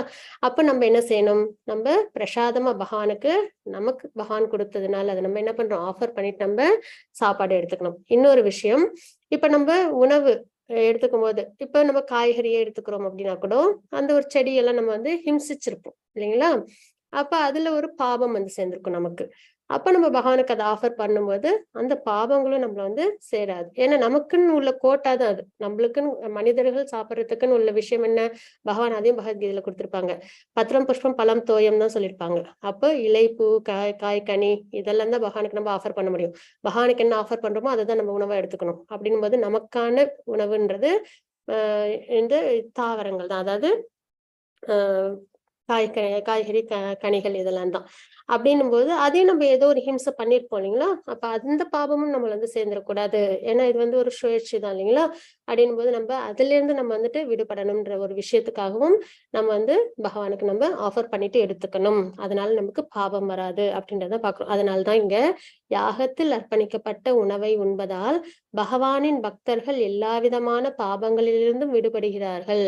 தங்களது சுய புலனின்பத்திற்காக உணவு தயாரிப்பவர்கள் பாபத்தை உண்கின்றார்கள். தாற்பயம் தெரியாம பகவானுக்கு ஆஃபர் பண்ணாம எடுத்துக்கும் போது அதுல அவங்களுக்கு என்ன ஆகுது? பாபம் கிடைக்குது அப்படின்னு நம்ம தெரிஞ்சுக்கிறோம். சோ நம்ம இன்னைக்கு நம்ம ஒரு விஷயம் தெரிஞ்சுக்கிட்டோம். என்ன? கர்மயோகம் பாக்குறோம். செயல்கள், சாப்பாடு பிரதானம் இல்லைங்களா? நம்ம எல்லாருமே நல்லா ஹெல்தியா டிவோஷனல் சர்வீஸ் பண்ணணும்னா கூட நமக்கு என்ன தேவை? சாப்பாடு தேவை இல்லைங்களா? அப்ப அந்த சாப்பாடு அதை நம்ம எப்படி எடுத்துக்கணும்? பகவானுக்கு ஆஃபர் பண்ணிட்டு எடுத்துக்கணும். அது ஒரு செயல் தான் இல்லைங்களா? அப்ப அந்த செயல் நம்ம தனிச்சு செய்யக்கூடாது. ஏன்னா நம்ம பார்த்தாச்சு, எந்த ஒரு செயல் செஞ்சாலும் அது பகவானுக்கு அர்ப்பணிக்கப்படும் செயல்களா இருக்கணும் அப்படின்னு தெரிஞ்சுக்கிட்டோம். சோ நம்ம உணவுன்னு ஒண்ணு எடுத்துப்போம், அது தினம் நம்ம எடுத்துக்கிறோம், அதை நம்ம பகவானுக்கு ஆஃபர் பண்ணிட்டு எடுத்துக்கணும் அப்படின்றத இன்னைக்கு ஒரு விஷயம் நம்ம தெரிஞ்சுக்கிட்டோம். அதனால கர்மயோகம் ஆத்மாவும் பகவானும் என்னவாங்க? கனெக்ட் ஆவாங்க அப்படின்றது தெரிஞ்சுக்கிறோம். இன்னொரு விஷயம் என்ன அப்படின்னா ஜபம், நாம ஜபம் பண்றது. சரிங்களா? நம்ம எல்லாம் கலியுகத்துல இருக்கோம். நம்மளுக்கு நிறைய பேச விருப்பம் இருக்கும் இல்லைங்களா? சிலவங்களுக்கு பேச அதிகம் பிடிக்கும். அப்படின்னும் போது நம்ம என்ன பண்ணலாம்? ஏதோ பேசி பொல்லாப்பு வாங்கிக்காம நம்ம என்ன பண்ணலாம்? பகவானோட நாமத்தை நம்ம உச்சரிக்கலாம் இல்லைங்களா? அது ஒரு சாதாரண ஒரு விஷயமாவே நம்ம பார்த்தாலே நமக்கு அந்த புரிதல் வரும். இன்னொன்னு என்னன்னா, கலியுகத்தோட தர்மம் என்ன அப்படின்னு பார்த்தோம்னா நாம சங்கீர்த்தனம் அப்படின்றதுதான் இல்லைங்களா? அப்படின்போது பகவானோட நாமத்தை நம்ம இடைவிடாம உச்சரிச்சுக்கிட்டே இருக்கணும் அப்படின்றத நம்ம தெரிஞ்சுக்கிறோம். யாருக்கெல்லாம் எவ்வளவு பேச விருப்பமோ அவங்களாம் அவ்வளோக்கு அவ்வளோ நாமத்தை உச்சரிக்கலாம், இல்லைனாலும் மனசுக்குள்ளார உச்சரிச்சுக்கிட்டே இருக்கலாம். அப்ப எப்படி உச்சரிக்கணும்? ஜெய் ஸ்ரீ கிருஷ்ண சைத்தன்ய பிரபு நித்யானந்த ஸ்ரீ அத்வைத கதாதர ஸ்ரீவாசதி கௌரபக்த விருந்த அப்படின்ற பஞ்சதத்வா மந்திரத்தை சொல்லிட்டு அதுக்கப்புறம் மகாமந்திரம் ஹரே கிருஷ்ண கிருஷ்ண கிருஷ்ண ஹரே ஹரே ஹரே ராம ராம ராம ஹரே ஹரே ஹரே கிருஷ்ண மகாமந்திரம் ஹரி நாமத்தை உச்சரிக்கணும். சரி, இந்த பஞ்சதத்வா மகாமந்திரம் எதற்காக நம்ம சொல்றோம் அப்படின்னு பார்த்தோம்னா, இப்ப நம்ம ஹரே கிருஷ்ண மகாமந்திரம் ஹரிநாமத்தை உச்சரிக்கணும், கலியுகத்தோட தர்மம் தெரிஞ்சுக்கிட்டோம் இல்லைங்களா? அப்போ ஹரே கிருஷ்ண மகாமந்திரத்தை நம்மளுக்கு யாரு கொடுத்தாங்க அப்படின்றது தெரிஞ்சுக்கணும் இல்லைங்களா? ஸ்ரீமத் பாகவதத்துல 11வது கேண்டோல 5வது அத்தியாயத்துல 32வது ஸ்லோகத்திலும் கொடுக்கப்பட்டிருக்கு பகவான் நாமத்தை நம்ம உச்சரிக்கணும்னு. அப்ப இங்க யார் நமக்கு இந்த ஹரி மகாமந்திரத்தை கொடுத்தாங்க அப்படின்னு பார்த்தோம்னா சைத்தன்ய மகாபிரபு. பகவானோட இன்கார்னேஷன்ஸ் எல்லாமே நமக்கு வழிகாட்டுறதுக்காக தான் இல்லைங்களா? தசாவதாரங்களா இருக்கட்டும், இல்லைன்னா ஹிடன் அவதாரம்ஸ் நிறைய அவதாரங்கள் உண்டு. கடல்ல உள்ள அலைகள் மாதிரி அதெல்லாம் எண்ணவே முடியாது. அதே மாதிரி பகவானோட நாமம், ரூபம், குணம், லீலைகள்லாம் எண்ணில் அடங்காதது. அதெல்லாம் வந்து நம்மளுக்கு ஒரு கணக்காவே கவுண்ட் பண்ணி கொண்டு வந்து ஒரு கட்டுக்குள்ளேயே வைக்க முடியாது. பகவான்னாலே அன்லிமிட்டட் தான். சரிங்களா? அப்படிப்பட்ட பகவான் அவங்க வந்து நிறைய ஹிடன் அவதாரம் எடுத்திருக்காங்க. அதுல ஒண்ணுதான் சைத்தன்ய மகாபிரபு அவதாரம் எடுத்தாங்க அப்படின்றது நம்ம வாழ்ற காலங்கள்ல இருந்து ஒரு 500 ஆண்டுகளுக்கு முன்ன. சரிங்களா? எதற்காக இந்த அவதாரம் அப்படின்னு பார்த்தோம்னா, ராதாராணி அவங்கதான் இருக்கலே உயர்ந்த பக்தர் இல்லைங்களா? பகவானுக்கு ரொம்ப பிடிச்சமானவங்க. அவங்களோட பாவத்துல டிவோஷனல் சர்வீஸ் பண்ணா எப்படி இருக்கும் அந்த ஃபீல்? ஏன்னா ராதாராணி கிருஷ்ணர் ஒரு தடவை பேசிக்கிட்டாங்களாம். சரிங்களா? அப்ப வந்து ராதாராணி சொன்னாங்களாம், எனக்கு கிடைச்ச அனுபவம் ஒண்ணு உங்களுக்கு கிடையாது அப்படின்னு, உங்களுக்கு தெரியாதுன்னாங்களாம். உடனே உங்களுக்கு ரொம்ப ஆச்சரியமாயிடுமா, என்ன நான் தான் எல்லாரையும் படைச்சிருக்கேன், அதாவது சுப்ரீம் பர்சனாலிட்டி ஆஃப் காட் இல்லைங்களா, எனக்கு தெரியாம ஒரு விஷயம் அது என்னவா இருக்கும் அப்படின்னு வந்து கேட்டாங்களாம். உடனே வந்து பக்தியை நீங்க வாங்கியிருக்கீங்க, ஆனா அத பக்தியை உங்களுக்கு அர்ப்பணிக்கிற அந்த விஷயம், அதுல உள்ள சுகத்தை நீங்க இன்னைக்கு அனுபவிச்சதே இல்லை அப்படின்றத சொல்லுவாங்களாம். ஓ அப்படியா, அதுலயும் ஒரு சுகம் இருக்கா, அது என்னன்றதை நான் பாக்குறேன். ஆமா, என்னோட பக்தர்கள்லாம் பக்தி செய்யறதுல ரொம்ப ஆர்வத்தோட இருக்காங்க, அப்ப அதுல ஏதோ ஒரு விஷயம் இருக்கு இல்லையா, நான் அதையும் அனுபவிக்கிறேன் அப்படின்னு சொல்லிட்டுதான் ராதாராணி அவங்களோட அந்த மூட்ல பக்தி எப்படி பண்ணணும்ன்றத கலியுகத்துல நம்ம எல்லாருக்கும் தெரிவிக்கிறதுக்காக சைத்தன்ய மகாபிரபு அவதாரம் எடுத்து பக்தி எப்படி பண்றது, அப்புறம் கலியுகத்தோட தர்மம் நாம சங்கீர்த்தனம், அதையும் நமக்கு ஹரே கிருஷ்ண மகாமந்திரத்தை நமக்கு கொடுக்கறதுக்காக எடுத்த அவதாரம் தான் சைத்தன்ய மகாபிரபுவா அவதாரம் எடுத்தாங்க. அப்போ பகவான் எப்பயும் தனியா அவதாரம் எடுக்க மாட்டாங்க இல்லைங்களா, எப்பயும் டிவோட்டிஸோடயே தான் இருப்பாங்க. அவங்களுக்கு தனியா இருந்தா பிடிக்கவே பிடிக்காது. ராமரா இருக்கட்டும், கிருஷ்ணர் அவதாரத்திலயா இருக்கட்டும், எல்லாம் கோபாஸ் கோபிஸ், ராமன் அங்கேயும் நிறைய பேர் இல்லைங்களா, 4 சகோதரர்கள் அவங்க எல்லாரும் சேர்ந்து, சீதாம்மா எல்லாருமே தான் வருவாங்க. அதே மாதிரி சைத்தன்ய மகாபிரபு அவதாரத்திலையும் கிருஷ்ணரை சைத்தன்ய மகாபிரபு அவதாரம் எடுத்து நித்யானந்த பிரபு பலராமர் அவங்க, அத்வைதாச்சாரியார் சிவபெருமானா, அதுக்கப்புறம் கதாதரர் ராதாராணியா, ஸ்ரீவாஸ் அவங்க நாரத முனிவரோட இன்கார்னேஷன். இந்த மாதிரி இவங்க 5 பேரும், அதனாலதான் பஞ்ச தத்துவான்னு சொல்லுவாங்க. இவங்க 5 பேரும் சேர்ந்து ஹரிநாம சங்கீர்த்தனத்தை கலியுக மக்களுக்காக கொடுத்ததுதான் ஹரே கிருஷ்ணா மகாமந்திரம். அதனால அவங்களுக்கு நம்ம நன்றிகள் தெரிவிக்கும் விதமா ஜெய் ஸ்ரீ கிருஷ்ண சைத்தன்ய பிரபு நித்யானந்த ஸ்ரீ அத்வைத கதாதர ஸ்ரீவாசதி கௌர பக்த விருந்த அப்படின்றத சொல்லிட்டு நன்றிகளும் பக்தியில நம்ம நல்ல முன்னேற்றம் அடையணும்ன்றதை வேண்டிக்கிட்டு நம்ம ஹரே கிருஷ்ண மகாமந்திரத்தை உச்சரிக்கணும் அப்படின்றத நம்ம தெரிஞ்சுக்கிறோம். சோ இன்னொரு செயலும் நம்ம தெரிஞ்சுக்கிட்டோம். ஒண்ணு உணவு பகவானுக்கு அர்ப்பணம் பண்ணிட்டு எடுத்துக்கணும், இன்னொன்னு கலியுக தர்மம் ஹரிநாமத்தை நம்ம உச்சரிக்கணும் அப்படின்றதையும் தெரிஞ்சுக்கிட்டோம். துர்கா மாதாஜி 3.21 ஸ்லோகம். எஸ் மாதாஜி. ஜானகிராமன் பிரபுஜி ஹரே கிருஷ்ணா. ஹரே கிருஷ்ணா பிரபுஜி. ஹரே கிருஷ்ணா மாதாஜி. யத் யத் ஆஸ்ரதி ஸ்ரேஷ்டஸ் தத் தத் ஏவதரோ ஜனஹ சயத் பிரமாணம் குருதே லோகஸ்தத் அனுவர்த்ததே. பெரிய மனிதன் எத்தகைய செயல்களை செய்கின்றானோ அதையே பொதுமக்களும் பின்பற்றுகின்றனர். தன் செயல்களால் எந்த தரத்தை அவன் ஓமை அமைத்து காட்டுகின்றானோ அதையே உலகம் முழுவதும் பின்பற்றுகின்றது. ஹரே கிருஷ்ண மாதாஜி. ஹரே கிருஷ்ண பிரபுஜி. இப்போ அவங்க சேர்ந்து வர்றாரா பிரபுஜி? மாதாஜி சொல்லுங்க பிரபுஜி. ஆனந்த முனிவர் கூட அவங்களோட சேர்ந்து வர்றாரா? சைதன்யர் கூட? எஸ் பிரபுஜி. ஸ்ரீவாசா வரவங்க நாரதரோட இன்கார்னேஷன். ஹரே கிருஷ்ணா மாதாஜி. ஸ்ரீவாசன் சொல்றோம் இல்லைங்களா இந்த இடத்துல, அது நாரதரை குறிக்கும். ஹரே கிருஷ்ணா. ஓகே, ஹரே கிருஷ்ணா. இப்போ இந்த ஸ்லோகத்துல 3.21ல என்ன அப்படின்றத நம்ம பார்க்கலாம். பெரிய மனிதன் எத்தகைய செயல்களை செய்கின்றானோ அதையே பொதுமக்களும் பின்பற்றுகின்றனர். இப்ப பகவான் அவதாரம் எடுக்கிறாங்கன்னு நம்ம பாக்குறோம் இல்லைங்களா, தசாவதாரம் அந்த மாதிரிலாம் எடுக்கிறாங்க. பகவான் நிறைய அவதாரங்கள் எடுத்திருக்காங்க. அதெல்லாம் எதற்காக? பகவானுக்கு இங்க ஜட உலகத்துல அவதாரங்கள் எடுக்கணும்னு ஏதாவது கட்டாயம் இருக்கா? அவங்களோட ஆன்மீக உலகம் வைகுண்டம் கோலோகம் உயர்ந்தது, எந்த குறையும் இல்லாதது, எப்பயும் இன்பமே நிறைஞ்சது இல்லைங்களா. இந்த பிறப்பிறப்பு முதுமை நோய் இந்த மாதிரி கஷ்டங்கள்லாம் எதுவும் இல்லாதது. அப்படிப்பட்ட ஆன்மீக உலகத்துல பகவான் இருக்கலாம் சந்தோஷமா. ஆனா இங்க அவதாரம் எல்லாம் எடுக்கிறாங்க. எதற்காக எடுக்கிறாங்க? நமக்கு வழிகாட்டுறதுக்காக. ராமர் அவதாரம்னாலும் அதுல ஒரு அரசர் எப்படி இருக்கணும், ஒரு பிரதர் எப்படி இருக்கணும் அப்படின்னு எல்லாம் சொல்லி கொடுக்க இல்லைங்களா. அதே மாதிரி எல்லா விஷயங்களிலும் இப்ப கபிலர் அவதாரம் எடுத்தாங்க, நமக்கு சாங்கிய பிலாசபியை கொடுத்தாங்க இல்லைங்களா. நான் உடல் அல்ல ஆத்மா அப்படின்றத சொல்லி பக்தியை நமக்கு எப்படி பண்ணணும் அப்படின்றது. இந்த மாதிரி நிறைய அவதாரங்கள் எடுக்கிறதோட காரணம் என்ன? நமக்கு வழி காமிக்க. இந்த மாதிரி அவதாரங்கள் இல்ல, ஸ்கிரிப்சர்ஸே இல்ல அப்படின்னு நம்மளுக்கு இதெல்லாம் தெரியலன்னா நம்ம எப்படி இருப்போம்? இதே பிறப்பிறப்பு சுழற்சியில நமக்கு என்ன மார்க்கம், எங்க ஸ்டார்ட் ஆயிருக்கு, எங்க எண்ட் ஆகும், இதுல இந்த துன்பங்கள்ல இருந்து எப்படி வெளியில வருவோம் எதுவுமே தெரியாம திணறிட்டு இருப்போம் இல்லைங்களா. அப்ப நம்மளுக்கு எல்லாம் வழிகாட்டுறதுக்காக தான் பகவான் என்ன பண்றாங்க, இந்த மாதிரி அவதாரங்கள்லாம் எடுக்கிறாங்க. அப்போ பெரிய மனிதன் எத்தகைய செயல்களை செய்கின்றானோ அதே பொதுமக்களும் பின்பற்றுகின்றனர். இந்த மாதிரிலாம் பகவான் அவதாரம் எடுக்கிறனால நமக்கும் ஒரு புரிதல் ஏற்பட்டு நம்மளும் அதை அப்படியே ஃபாலோ பண்ணுவோம் இல்லைங்களா. தன் செயல்களால் எந்த தரத்தை அவன் ஓமை அமைத்து காட்டுகின்றானோ அதே உலகம் முழுவதும் பின்பற்றுகிறது தெரிஞ்சுக்கிறோம். இப்போ அர்ஜுனர் கிட்ட ஏன் இதை சொல்றாங்க அப்படின்னு பார்த்தோம்னா, ஏன்னா இப்ப அர்ஜுனர் கிட்டதான் உபதேசம் சொல்லிட்டு இருக்காங்க. எதற்காக சொல்றாங்க? அர்ஜுனர் இப்ப போர் பண்ணலைன்னா பின்னாடி வர அரசர்கள், அவங்களோட வம்சத்துல பின்னாடி வர ஜெனரேஷன் உள்ளவங்களும் என்ன சொல்லுவாங்க, அர்ஜுனரே போர் பண்ணல, நாங்களும் பண்ண மாட்டோம் அப்படின்னு ஏதாவது ஒரு ரீசன் சொல்லி அவங்களும் அதுல இருந்து தன்னோட கடமையை செய்யாம விட்டுருவாங்க இல்லைங்களா. அதனால பகவான் என்ன சொல்றாங்க, நம்ம என்ன செய்யறோமோ அதுதான் பின்னாடி வரவங்களும் பின்பற்றுவாங்க. அதனால உயர்ந்த மனிதன், பெரிய மனிதன் உண்மையா இருக்கணும், அதாவது ஊமையை வைத்து காட்டணும் அப்படின்றத சொல்லியிருக்காங்க. அப்படி பார்த்தோம்னா இப்ப அர்ஜுனர் போர் பண்றாங்கன்னும் போது பின்னாடி வரவங்களும் அதை ஃபாலோ பண்ணுவாங்க. இப்ப பகவான், உயர்ந்த பகவான் நமக்கு வழிகாட்டுறாங்க. பகவான் அந்த மாதிரிலாம் இருக்கிறத பார்த்து நமக்கும் ஒரு புரிதல் வருது இல்லைங்களா. ராமர் அவதாரம், கிருஷ்ண அவதாரம் இந்த மாதிரிலாம் பார்க்கும்போது அதே மாதிரி நம்ம என்ன பண்ணணும், நமக்கு பின்ன வர ஜெனரேஷனுக்கு நம்மளும் என்ன பண்ணணும், நம்மளும் ஊமையா இருந்து காட்டணும், பக்தி பண்ணணும், ரெகுலேட்டட் லைஃப்ல இருக்கணும், நம்ம சாஸ்திரத்தை நல்லபடியா தெரிஞ்சுக்கணும், அதை நம்ம ஃபாலோ பண்ணணும். இந்த மாதிரிலாம் நம்ம சாண்டிங், கலியுக தர்மம், நாம சங்கீர்த்தனம் நம்ம பண்ணும்போது நமக்கு பின்ன வரவங்களும் என்ன பண்ணுவாங்க, அதை அழகா ஃபாலோ பண்ணுவாங்க இல்லைங்களா? அப்ப நம்மளும் என்ன பண்ணணும், இதெல்லாம் நம்ம வாழ்க்கையில அவசியம் கடைபிடிக்கணும், பகவான் கொடுத்த இன்ஸ்ட்ரக்ஷன்ஸ், சோ தட் எல்லாரும் அதை நல்லபடியா ஃபாலோ பண்ணுவாங்க. ஹரே கிருஷ்ணா மாதாஜி. 3.36 38 ஸ்லோகங்கள். துர்கா மாதாஜி. எஸ் மாதாஜி. ஹரே கிருஷ்ணா. ஸ்ரீவித்யா மாதாஜி ஹரே கிருஷ்ணா, இந்த ஸ்லோகம் வாசிச்சு கொடுக்குறீங்களா? ஹரே கிருஷ்ணா மாதாஜி. ஹரே கிருஷ்ணா மாதாஜி. நாம்ஸ் மாதாஜி.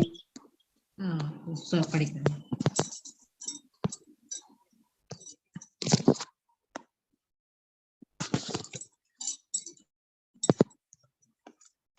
துர்கா மாதாஜி 38 ஸ்கிரீன் சரியா வரல மாதாஜி. அப்படிங்களா? இருங்க, நான் ஒரு தடவை மறுபடியும் ஓகே. இப்ப மாறி இருக்குங்களா? நோ மாதாஜி, எனக்கு வரல சரி வேற மாதாஜி. யாரையாவது படிக்க சொல்லட்டுமா மாதாஜி? அவசியம் மாதாஜி. நெக்ஸ்ட் ஸ்லோகம் நீங்க வாசிச்சு கொடுங்க. ஓகே. ஜெயந்தி மாதாஜி ஹரே கிருஷ்ணா. हरे कृष्ण माताजी। ஹரே கிருஷ்ணா மாதாஜி. நாம்ஸ் மாதாஜி. अर्जुन उवाच अधकेन प्रयुक्तोऽयं पापं सारथि पुरुषः अनिच्छन्नपि वार्ष्णेय बलातिव नियोजितः धूमेन व्रियते मणिः यदा दर्शो मलेन च यदोल्पेन वृथा गर्भः तदा तेन दमावृतम्। हरे कृष्ण माताजी। ஹரே கிருஷ்ணா மாதாஜி. தேங்க்யூ மாதாஜி. அர்ஜுனர் கூறினார், விஷ்ணு குலத்தவரே, விருப்பம் இல்லாவிட்டாலும் பலவந்தமாக ஈடுபடுத்தப்படுவது போல ஒருவன் பாப காரியங்களை செய்ய எதனால் தூண்டப்படுகின்றான்? இது அர்ஜுனர் கேட்கிற கேள்வி இல்ல, நமக்காக அர்ஜுனர் கேட்கிற கேள்வி. அர்ஜுனர் பியூர் டிவோட்டி, சர்வோத்தமன் இல்லைங்களா? ஆனா நம்ம மனசுல இருக்கிற ஒரு கேள்வி, அதுதான் அர்ஜுனர் பகவான்கிட்ட கேட்டிருக்காங்க. என்ன கேக்குறாங்க? விஷ்ணு குலத்தவரே, விருப்பம் இல்லாவிட்டாலும் பலவந்தமாக ஈடுபடுத்தப்படுவது போல ஒருவன் பாப காரியங்களை செய்ய எதனால் தூண்டப்படுகின்றான்? நம்ம எல்லார்கிட்டயும் உள்ள கேள்வி இல்லைங்களா? பகவான் அதற்கு என்ன உபதேசம் கொடுக்குறாங்கன்றத பார்க்கலாம். எவ்வாறு நெருப்பு புகையாலும் கண்ணாடி தூசியாலும் கருப்பையாலும் மறைக்கப்பட்டுள்ளதோ அவ்வாறே காமத்தின் பல்வேறு நிலைகளால் உயிர்வாழிகளும் மறைக்கப்பட்டுள்ளனர் அப்படின்ற நம்ம இங்க பாக்குறோம். அப்போ ஆன்சர் என்ன? காமம், ஆசை, அதுதான் காரணம். நம்மளுடைய எதிரி இக வைரினம் யாரு? ஆசை அப்படின்னு மாதிரி தெரிஞ்சுக்கிறோம். அந்த ஆசை எப்படி இன்னொன்னு என்னன்னா, நம்ம தான் எல்லாத்தையும் செய்யறோன்ற ஒரு எண்ணம். இன்னொன்னு அதுவும் ஒண்ணு உண்டு இல்லைங்களா? ஏதோ ஒரு செயல் செய்யறோம் அப்படின்னா அதற்கு காரணமா நம்மளே எடுத்துக்கிறது. ஆனா நம்ம கிடையாது. முக்குணங்கள், அதாவது சத்துகுணம், ரஜோகுணம், தமோகுணம், அது கையில நம்ம பொம்மலாட்டம் மாதிரி. இப்ப நம்ம சத்து குணத்துல இருக்கோம்னு வச்சுக்கோங்களேன், அதோட கட்டுப்பாட்டுல இருக்கோம்னா நம்ம நல்ல நல்ல செயல்கள் செய்வோம். ரஜோகுணத்தோட கட்டுப்பாட்டுல நம்ம இருக்கோம் போது நம்ம சுயநலமான செயல்கள் செய்வோம். தமோ குணத்தோட கட்டுப்பாட்டுல இருக்கும்போது அதர்மமான செயல்கள் செய்வோம். அப்ப எது நம்மள ஆட்டி படைக்குது? குணங்களே. நம்ம ஆசைப்படுறோம், அப்போ அந்த ஆசை அடையறதுக்கு நம்ம செயல்கள் செய்யறோம். அப்ப நம்ம எந்த குணத்தை நம்ம தேர்ந்தெடுக்கிறோம்ன்றதுதான். சத்துவகுணத்துல இருந்து நம்ம செஞ்சோம்னா சத்துகுணமான செயல்கள் செய்வோம். ரஜோகுணம்ல இருந்து நம்ம செயல்கள் செஞ்சோம்னா ரஜோகுண செயல்கள் செய்வோம் இல்லைங்களா? அப்ப நம்மள ஆட்டி படைக்கிறது எது? நம்ம ஒரு பொம்மலாட்டம் மாதிரி, அந்த பொம்மைகள் மாதிரிதான் ஆட்டி படைக்கிறது அந்த முக்குணங்கள் அப்படின்னும் போது. ஆனா நம்ம என்ன நினைச்சுப்போம், நம்ம தான் எல்லாத்துக்கும் காரணம், நான் தான் இதுக்கு காரணம் அப்படின்னு நம்ம ரொம்ப கர்வத்தோட இருந்துரும் இல்லைங்களா? அது ஒரு விஷயம். இன்னொன்னு என்னன்னா, அந்த ஆசைகள் நம்ம பாக்குறோம் இல்லைங்களா? அந்த ஆசைகள்ல எப்படி எப்படி விதங்கள் உண்டு அப்படின்னு பார்த்தோம்னா, நெருப்பு எவ்வாறு புகையாலும், நெருப்பு மேல புகை இருக்கும் இல்லைங்களா? அந்த புகைய நம்ம வேண்டாம் அப்படின்னு நம்ம இப்படி கையால் தள்ளி விட்டோம்னா அது போயிடும் ஈஸியா. அந்த மாதிரி நம்மளோட ஆசைகள் சரிங்களா? அதர்மம் வேண்டாம் அப்படின்னு நம்ம நினைச்சோம்னா அதுல இருந்து நம்ம விடுபட்டுருவோம். அந்த நிலைப்பாடு ஆரம்ப நிலைப்பாடு ரொம்ப ஈஸியா அதுல இருந்து வெளியில வந்துருவோம். இன்னொன்னு என்னன்னா, கண்ணாடி தூசினாலும் கண்ணாடி மேல உள்ள தூசு மாதிரி சரிங்களா? அதுக்கு கொஞ்சம் பிரயத்தனம் பண்ணணும். கொஞ்சம் சோப் வாட்டர் எல்லாம் போட்டு துணி வச்சு துடைச்சாதான் அது போகும். அவ்வளவு ஈஸியா அந்த அழுக்கு போகாது சரிங்களா? அந்த மாதிரி நம்மளுக்கு ஏதோ ஒரு ஆசை இருக்கும், அதுல இருந்து வெளியில வேண்டான்னு தோணும், ஆனாலும் அது எப்படியாவது அரைஞ்சிடணும்னு தோணும். இருந்தாலும் இல்ல அதர்மம் வேண்டாம் அப்படின்னு நம்ம கொஞ்சம் கட்டுப்பாடோட இருந்தோம்னா அதுல நம்ம வெளியில வந்துருவோம். இன்னொன்னு என்னன்னா கருப்பையை கருவை மூடி இருக்கிற கருப்பை மாதிரி ரொம்ப ஸ்ட்ராங்கா இருக்கும். அது என்னதான் அதர்மமா இருந்தாலும் பரவாயில்ல, நான் அடைஞ்சே ஆவேன், அது இல்லாம என்னால இருக்கவே முடியாது அப்படின்னு இருக்கிறாங்க இல்லைங்களா? அந்த மாதிரி ஆசைகள். இந்த மாதிரி 3 விதமா நெருப்பு புகையாலும் அப்படின்றது மனிதர்களோட கம்பேர் பண்ணுவோம். ஏன்னா நமக்கு இன்டெலிஜென்ஸ் உண்டு இல்லைங்களா? சரி தவறு தெரியும். இல்ல இது வேணாம்னா நம்மளால அதுல இருந்து ஈஸியா வெளியில வந்துட முடியும். கண்ணாடு தூசு அப்படின்றத வந்து நம்ம மிருகங்கள் அதோட நம்ம வந்து கம்பேர் பண்ணிப்போம். கருப்பைன்றத மரம் அதோட நம்ம கம்பேர் பண்ணிப்போம். சரிங்களா? அப்ப இந்த மாதிரி ஆசையோட நிலைப்பாடுன்றது 3 விதமா இருக்கு. அப்ப இந்த நிலைப்பாட்டுல நம்ம இருந்து நம்ம செயல்களை செய்யறதுனாலதான் அந்த ஆசையோட வீரியத்தை பொறுத்து நம்ம என்ன பண்றோம், விருப்பமே இல்லைனாலும் பாவப்பட்ட காரியங்கள்ல நம்ம ஈடுபடுறதுக்கு காரணம் ஆசை அப்படின்னு நம்ம இங்க தெரிஞ்சுக்கிறோம். மாதாஜி 3.42 ஸ்லோகம். Durga Mataji. Yes Mataji. Hare Krishna. Hare Krishna. Hand raise பண்ணல மாதாஜி. கீதா மாதாஜி 2 கீதா மாதாஜி இருக்கீங்க. ஹேண்ட் ரைஸ் பண்ணதான் மாதாஜி என்னால அன்மியூட் பண்ண முடியும். ஹரே கிருஷ்ணா. ஹரே கிருஷ்ணா கீதா மாதாஜி.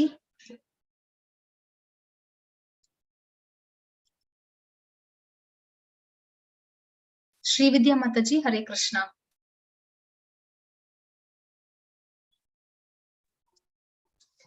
கேக்குதா மாதாஜி? ஹரே கிருஷ்ணா மாதாஜி. ஹரே கிருஷ்ணா மாதாஜி. கேக்குது மாதாஜி. ஓகே. இந்திரியாணி பராண்யாஹு இந்திரியோ ஏப்ய பரம் மனஹ மனஸ்யத் பரா புத்திர் யோ புத்தே பரஸ்தஸ்துஹே சஹ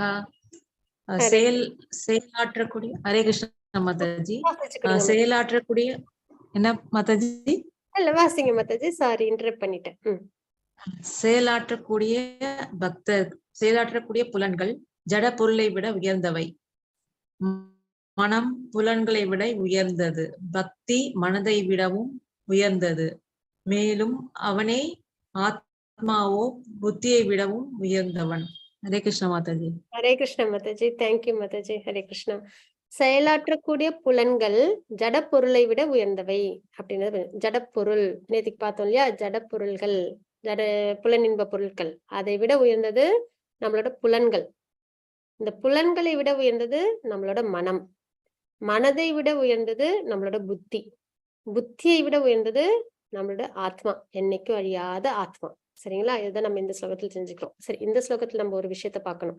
ஆசைதான் காரணம் தெரிஞ்சுக்கிட்டோம் இல்லைங்களா? பாபச்செயல நம்ம ஈடுபடுறதுக்கு காரணமா என்ன இருக்கு?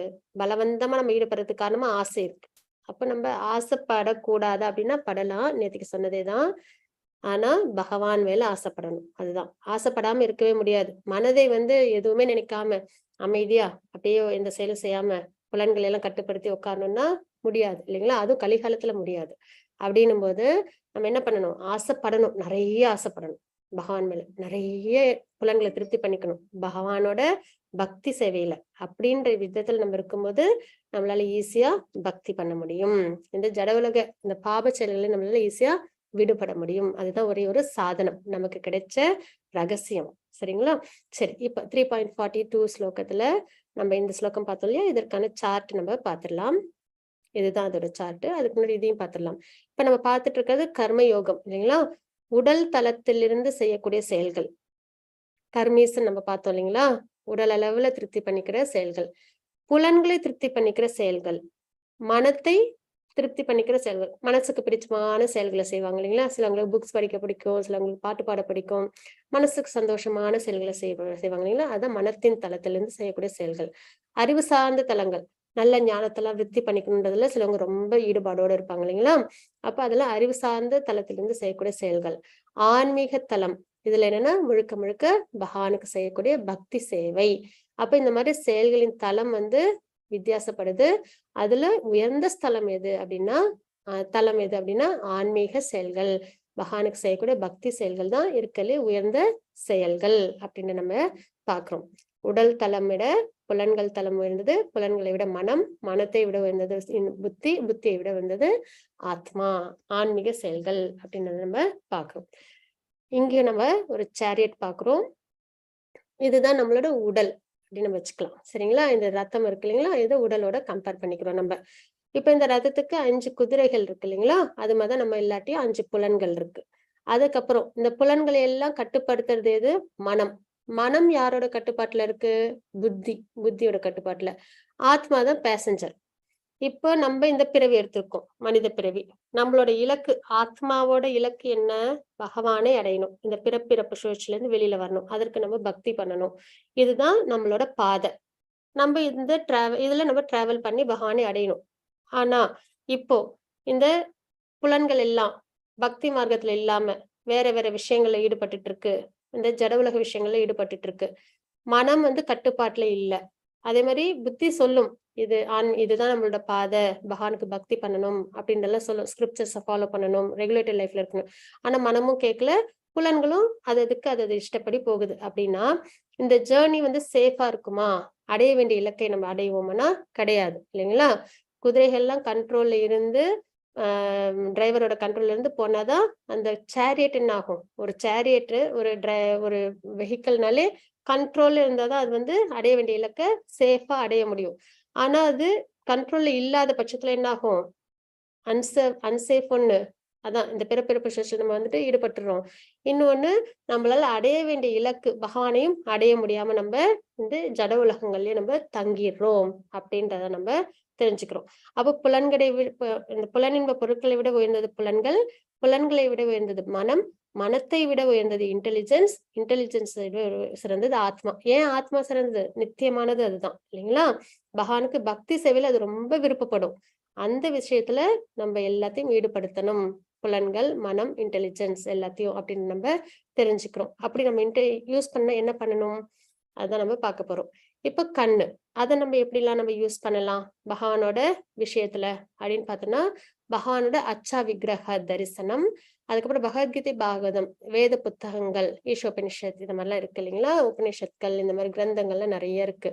அதெல்லாம் படிக்கிறதுக்காக நம்ம பயன்படுத்தணும். வேற வேற விஷயங்கள், தேவையில்லாத விஷயங்கள்லாம் பார்த்து மனசை சஞ்சலப்படுத்திக்காம நம்ம என்ன பண்ணணும்? பகவானுக்கான விஷயங்களா கோயிலுக்கு போலாம், நல்ல தரிசனத்தை கண்குளிர பார்க்கலாம், கண்ணை முடிக்கவே வேண்டாம், இல்லைங்களா? பகவானுக்கு அன்னைக்கு எப்படிலாம் அலங்காரம் பண்ணியிருக்காங்க, பகவானோட அந்த புன் சிரிப்பு இருக்கும் இல்லைங்களா? இதெல்லாம் சங்கு சக்கர கதாதாரியா நமக்காகவே தரிசனம் பண்றாங்க, நின்றுகிட்டே இருக்காங்க வேற, இல்லைங்களா? யுகமா நின்றுட்டே இருக்கிறாங்க. அப்படின்னும் போது அது நம்ம என்ன பண்ணணும்? அழகா மனசு நிறைய வாங்கிக்கிட்டு கண்ணால தரிசனத்தை எடுத்துட்டு மனசுல வச்சுக்கிட்டு வீட்டுல அதையே நம்ம நினைச்சும் பார்க்கலாம், இல்லைங்களா? அது மாதிரி வீட்டுல இருக்கிற விக்கிரகங்கள், போட்டோல இருக்கிற பகவானையும் நம்ம நல்ல கண்ணார தரிசிக்கலாம். பகவத்கீதை, பாகவதம் இந்த மாதிரி வேத புத்தகங்கள்லாம் நம்ம படிக்கிற விஷயங்களை நம்மள ஈடுபடுத்திக்கணும். மூக்கு அப்படின்னும் போது பகவானுக்கு ஆஃபர் பண்ணப்பட்ட பூக்கள், துளசி இதெல்லாம் நம்ம மோந்து பாக்குறது. அந்த இதெல்லாம் ஊதுபத்தி, சாம்பிராணி இதெல்லாம் காமிப்போம் இல்லைங்களா? கோயிலுக்குள்ள போகும்போதே நமக்கு புத்துணர்ச்சி ஏற்படும், இல்லைங்களா? நம்ம ரொம்ப டயர்டா உள்ளார கோயிலுக்குள்ளார போனா கூட அந்த வாசனையே நம்மளுக்கு என்ன பண்ணும்? ஒரு புத்துணர்ச்சியை கொடுக்கும். எதனால? எல்லாம் பகவானுக்கு ஆஃபர் பண்ண விஷயங்கள், இல்லைங்களா? அதுவும் நல்ல துளசியை மட்டுமே மோந்து 4 குமாரர்களும் இந்த ஜட உலக விஷயங்கள்ல இருந்து விலகி பகவானோட டிவோட்டிஸ் ஆனாங்களாம். பிரம்மாவால உருவாக்கப்பட்ட 4 குமாரர்கள். அவங்கள பிரம்மா சிருஷ்டி பண்ணுங்க அப்படின்னு சொன்னாங்க. ஆனா அவங்க துளசியோட ஸ்மெல்ல மோந்த உடனேவே அவங்க என்னன்னாலும் கடைசியில என்ன பண்ண போறோம்? நம்ம பகவான்கிட்ட தான் நம்ம பக்தி பண்ணி அடைய போறோம். அதை நாங்க இப்பயே பண்றோம், எங்களுக்கு சிருஷ்டில எல்லாம் விருப்பம் இல்ல அப்படின்னு சொல்லி அந்த துளசி வாசனை அவங்களுக்கு அந்த டிரான்சென்டென்டல் நாலேஜை கொடுத்து அவங்க பக்தர்களானாங்க அப்படின்றத பாக்குறோம். சோ அந்த மாதிரி நம்ம மூக்கு அப்படின்னும் போது பகவானுக்கு சம்பந்தப்பட்ட விஷயங்களை நம்மள ஈடுபடுத்திக்கணும். அது மாதிரி காது, அது ரொம்ப முக்கியம். கேட்கும் திறன், இல்லைங்களா? கேட்க கேட்க நம்ம கிட்ட உள்ள அறியாமை போகும். பகவானை பத்தின விஷயங்கள், இப்ப பகவத்கீதை, பாகவதம்லாம் கேட்க கேட்க நம்ம கிட்ட உள்ள அந்த அறியாமை போயிட்டு நம்ம கிட்ட அந்த ஞானம் வரும், இல்லைங்களா? அப்ப அப்படிப்பட்ட விஷயம் அதுதான் நம்ம பகவத்கீதை, பாகவதம், பாசுரங்கள் இதெல்லாம் நம்ம கேட்க கேட்க நமக்கு ஒரு நல்ல புரிதல், பகவானை பத்தி தெரிஞ்சுப்போம், பக்தியை பத்தி தெரிஞ்சுப்போம், இல்லைங்களா? அதனால கேட்கணும்ன்றத பார்க்கிறோம். இன்னொன்னு என்ன அப்படின்னு பார்த்தோம்னா கை. அதால நம்ம அர்ச்சனைகள் பண்ணலாம், பிரசாதம் பண்ணலாம், பகவானுக்கு அலங்காரங்கள்லாம் பண்ணலாம், இல்லைங்களா? அந்த மாதிரி விஷயங்களை நம்மள என்கேஜ் பண்ணிக்கணும். பிரசாதம், இப்ப சாப்பாடே ஃபேமிலிக்காக செய்யறோம், அது ஒண்ணு. பகவானுக்காக செஞ்சு அதுக்கப்புறம் நம்ம ஃபேமிலியோட சாப்பிடுறோம், அது ஒரு சிறந்தது, இல்லைங்களா? தீபாவளி, பொங்கல் இந்த மாதிரி நாள் எல்லாம் அன்னைக்கெல்லாம் நம்ம என்ன பண்ணுவோம்? நல்லா வீட்டுல எல்லாரும் ஒன்னா இருப்போம், நல்லா குளிச்சு நல்லா மனசு ஃபுல்லா பகவானுக்கு ஆஃபர் பண்ணணும் அப்படின்ற எண்ணத்தோட தான் அன்னைக்கு சமையலே பண்ணுவோம் இல்லைங்களா. அன்னைக்கு நம்ம சாப்பிடணும்னு நினைச்சு செய்ய மாட்டோம். இன்னைக்கு சாமிக்கு பிரசாதம் பண்றோம் அப்படின்னு செய்வோம். என்னைக்கும் சாப்பிட்றத விட எல்லாரும் சேர்ந்து அன்னைக்கு ஆஃபர் பண்ணிட்டு சாப்பிட்ற பிரசாதம் கண்டிப்பா டேஸ்டாவும் மனசுக்கு சந்தோஷமாவும் இருக்கும். அதுதான் அந்த வித்தியாசம், அதுதான் அந்த உணர்வு. அப்படின்னும் போது நம்ம பகவானுக்காகவே தினமுமே செய்யலாமே. ஏன் விரதம் நல்லதா செய்யணும், ஏன் விசேஷம் நல்லதா செய்யணும். தினமுமே நம்ம பகவானுக்காகவே நிவேதனம் பண்ணி அதுக்கப்புறம் நம்ம எடுத்துக்கும் போது தினமுமே அந்த சந்தோஷம் நமக்கு நல்லபடியா கிடைக்கும். அப்படின்னும் போது நம்ம பிரசாதம் செய்யறது, பகவானுக்காக பூஜைகள் செய்யறது, இந்த மாதிரி விஷயங்கள்லாம் நம்ம செய்யலாம். அப்புறம் நாக்கு, அதுக்கு 2 வேலை. ஒண்ணு பேசுறதுக்கு ரொம்ப பிடிக்கும் இல்லைங்களா. அப்புறம் நம்ம என்ன பண்ணலாம், பகவானோட நாமத்தை உச்சரிக்கலாம், பகவானோட லீலைகள், குணங்கள் இதெல்லாம் நம்ம சொல்லலாம் இல்லைங்களா நிறைய பேருக்கு. அந்த மாதிரி நம்ம செய்யலாம். இன்னொன்னு உணவு, அது பிரசாதம் நம்ம எடுத்துக்கணும் அப்படின்றது நம்ம பாக்குறோம். இந்த மாதிரி நம்ம புலன்கள் எல்லாத்தையும் பகவான் சம்பந்தப்பட்ட, ஏன்னா விஷ்ணுவிற்காக அர்ப்பணிக்கப்படும் செயல்களே நம்மளை பந்தத்திலிருந்து விடுபடுத்துது அப்படின்னு தெரிஞ்சுக்கிட்டோம் இல்லையா. அப்ப நம்ம புலன்கள் எல்லாம் பகவானுக்காகவே நம்ம என்கேஜ் பண்ணும்போது இந்த மாதிரி நம்ம வேற விஷயங்கள்ல நம்ம நிறைய ஈடுபடாம, ஏன்னா வேற விஷயங்கள்ல நம்ம நிறைய ஈடுபட்டோம்னா ஒண்ணு கர்மாவை சம்பாரிச்சுக்கிறோம், இன்னொன்னு என்ன பண்றோம், நம்ம டைம், வாழ்க்கை எல்லாத்தையும் வேஸ்ட் பண்றோம் இல்லைங்களா. தேவையில்லாத பிரச்சனையிலையும் நம்ம மாட்டிக்கிறோம். அப்படின்னும் போது நம்மளுக்கு எந்த வகையில பார்த்தாலும் இதுதான் ரொம்ப அமைதியும் சந்தோஷத்தையும் கொடுக்கக்கூடிய வாழ்க்கை நம்ம விரும்புறோம் அப்படின்னா நம்ம இந்த மாதிரி நம்ம புலன்களை நம்ம என்கேஜ் பண்ணிக்கிறது சிறந்தது. அப்புறம் எல்லாரும் நம்மள ஏன் பேச மாட்டேன்றோன்னு கேட்பாங்க அவங்ககிட்டே, சரிங்களா. அது வரைக்கும் நம்ம அவங்களுக்கு கொஞ்சம் தொந்தரவா தெரியும். நம்ம இந்த மாதிரி பகவான் சம்பந்தப்பட்ட விஷயத்துல ஈடுபட்டதுக்கு அப்புறம் இப்பெல்லாம் வர பேசுறது இல்லையே என்கிட்ட அப்படின்னு சொல்லி நம்ம இப்ப எப்ப பேச மாட்டோமான்னு ஏங்குவாங்க. அந்த மாதிரி எல்லாம் கூட நம்மளுக்கு வித்தியாசங்கள் தெரிய வரும் வாழ்க்கையில. ஆனா நம்ம பகவானுக்காக நம்ம செய்வோம், சரிங்களா. இந்த மாதிரி நம்ம மனம், இதெல்லாம் நம்ம புலன்கள் செய்யணும்னா நம்ம மனம் என்ன பண்ணணும், பகவான் மேல ஆசைப்படணும். அப்பதான் இந்த புலன்கள்லாம் அதை என்கேஜ் பண்ணும், சரிங்களா. சோ புத்தி சொல்லுது, மனம் அது மாதிரி பகவான் மேல நம்ம என்கேஜ் பண்ணிக்கிறோம் புலன்கள், இதெல்லாம் தான் நம்ம தெரிஞ்சுக்கிறோம். அப்படி இருக்கும்போது ஆத்மா அமைதியான பரமானந்த நிலையில பகவானை அடையும் அப்படின்னு நம்ம தெரிஞ்சுக்கிறோம். இந்த மாதிரி நம்ம செயல்களை நம்ம வாழ்க்கையில நம்ம ஃபாலோ பண்ணணும். இன்னைக்கு நம்ம பார்த்தது கர்ம யோகா செயல்கள், அதன் மூலியமா நம்ம ஆத்மாவையும் பகவானையும் இணைச்சிக்கிற விஷயத்தை தான் நம்ம பார்த்தோம். துரத்தல் அல்லது செயல், ஏக்கமத நிஷ்காம கர்மயோகம் ஞான யோகத்தை விட சிறந்ததுன்னு பார்த்தோம். கர்ம யோகம் பத்தி பார்த்தோம். எடுத்துக்காட்டாக வழி நடத்துங்கள் பார்த்தோம். மிகப்பெரிய எதிரி நம்மளோட ஆசை அப்படின்றத பார்த்தோம். அப்ப பகவான் மேல ஆசைப்படணுன்றதையும் பார்த்தோம். ஹரே கிருஷ்ணா. துர்கா மாதாஜி பலஸ்ருதி வாசிச்சிடலாங்களா? எஸ் மாதாஜி. ஹரே கிருஷ்ணா மாதாஜி. ஹரே கிருஷ்ணா. ஓம் தத்சத் இதி ஸ்ரீமத் பகவத் கீதாசு உபனிஷத்சு பிரம்ம வித்யாயாம் யோக சாஸ்திரே ஸ்ரீ கிருஷ்ணார்ஜுன சம்வாதே ஞான கர்ம சந்நியாச யோகோ நாம சதுர்த்தோ. மாதாஜி சாரி மாதாஜி. பரவாயில்ல மாதாஜி. சாரி மாதாஜி, நான் அந்த நாலாவது அத்தியாயத்தை படிச்சுட்டேன். சரி பரவாயில்ல. अथ तृतीयोऽध्यायः कर्मयोगः। सर्वं श्रीकृष्णार्पणमस्तु। हरे कृष्ण माताजी. हरे कृष्ण माताजी. थैंक यू माताजी. हरे कृष्ण. वाञ्छकल्पतरुभ्यश्च कृपा सिन्धुभ्येव च पतितानां पावनेभ्यो वैष्णवेभ्यो नमो नमः. अनंत कोटि वैष्णव श्रील प्रभुपाद की जय. हरे कृष्ण.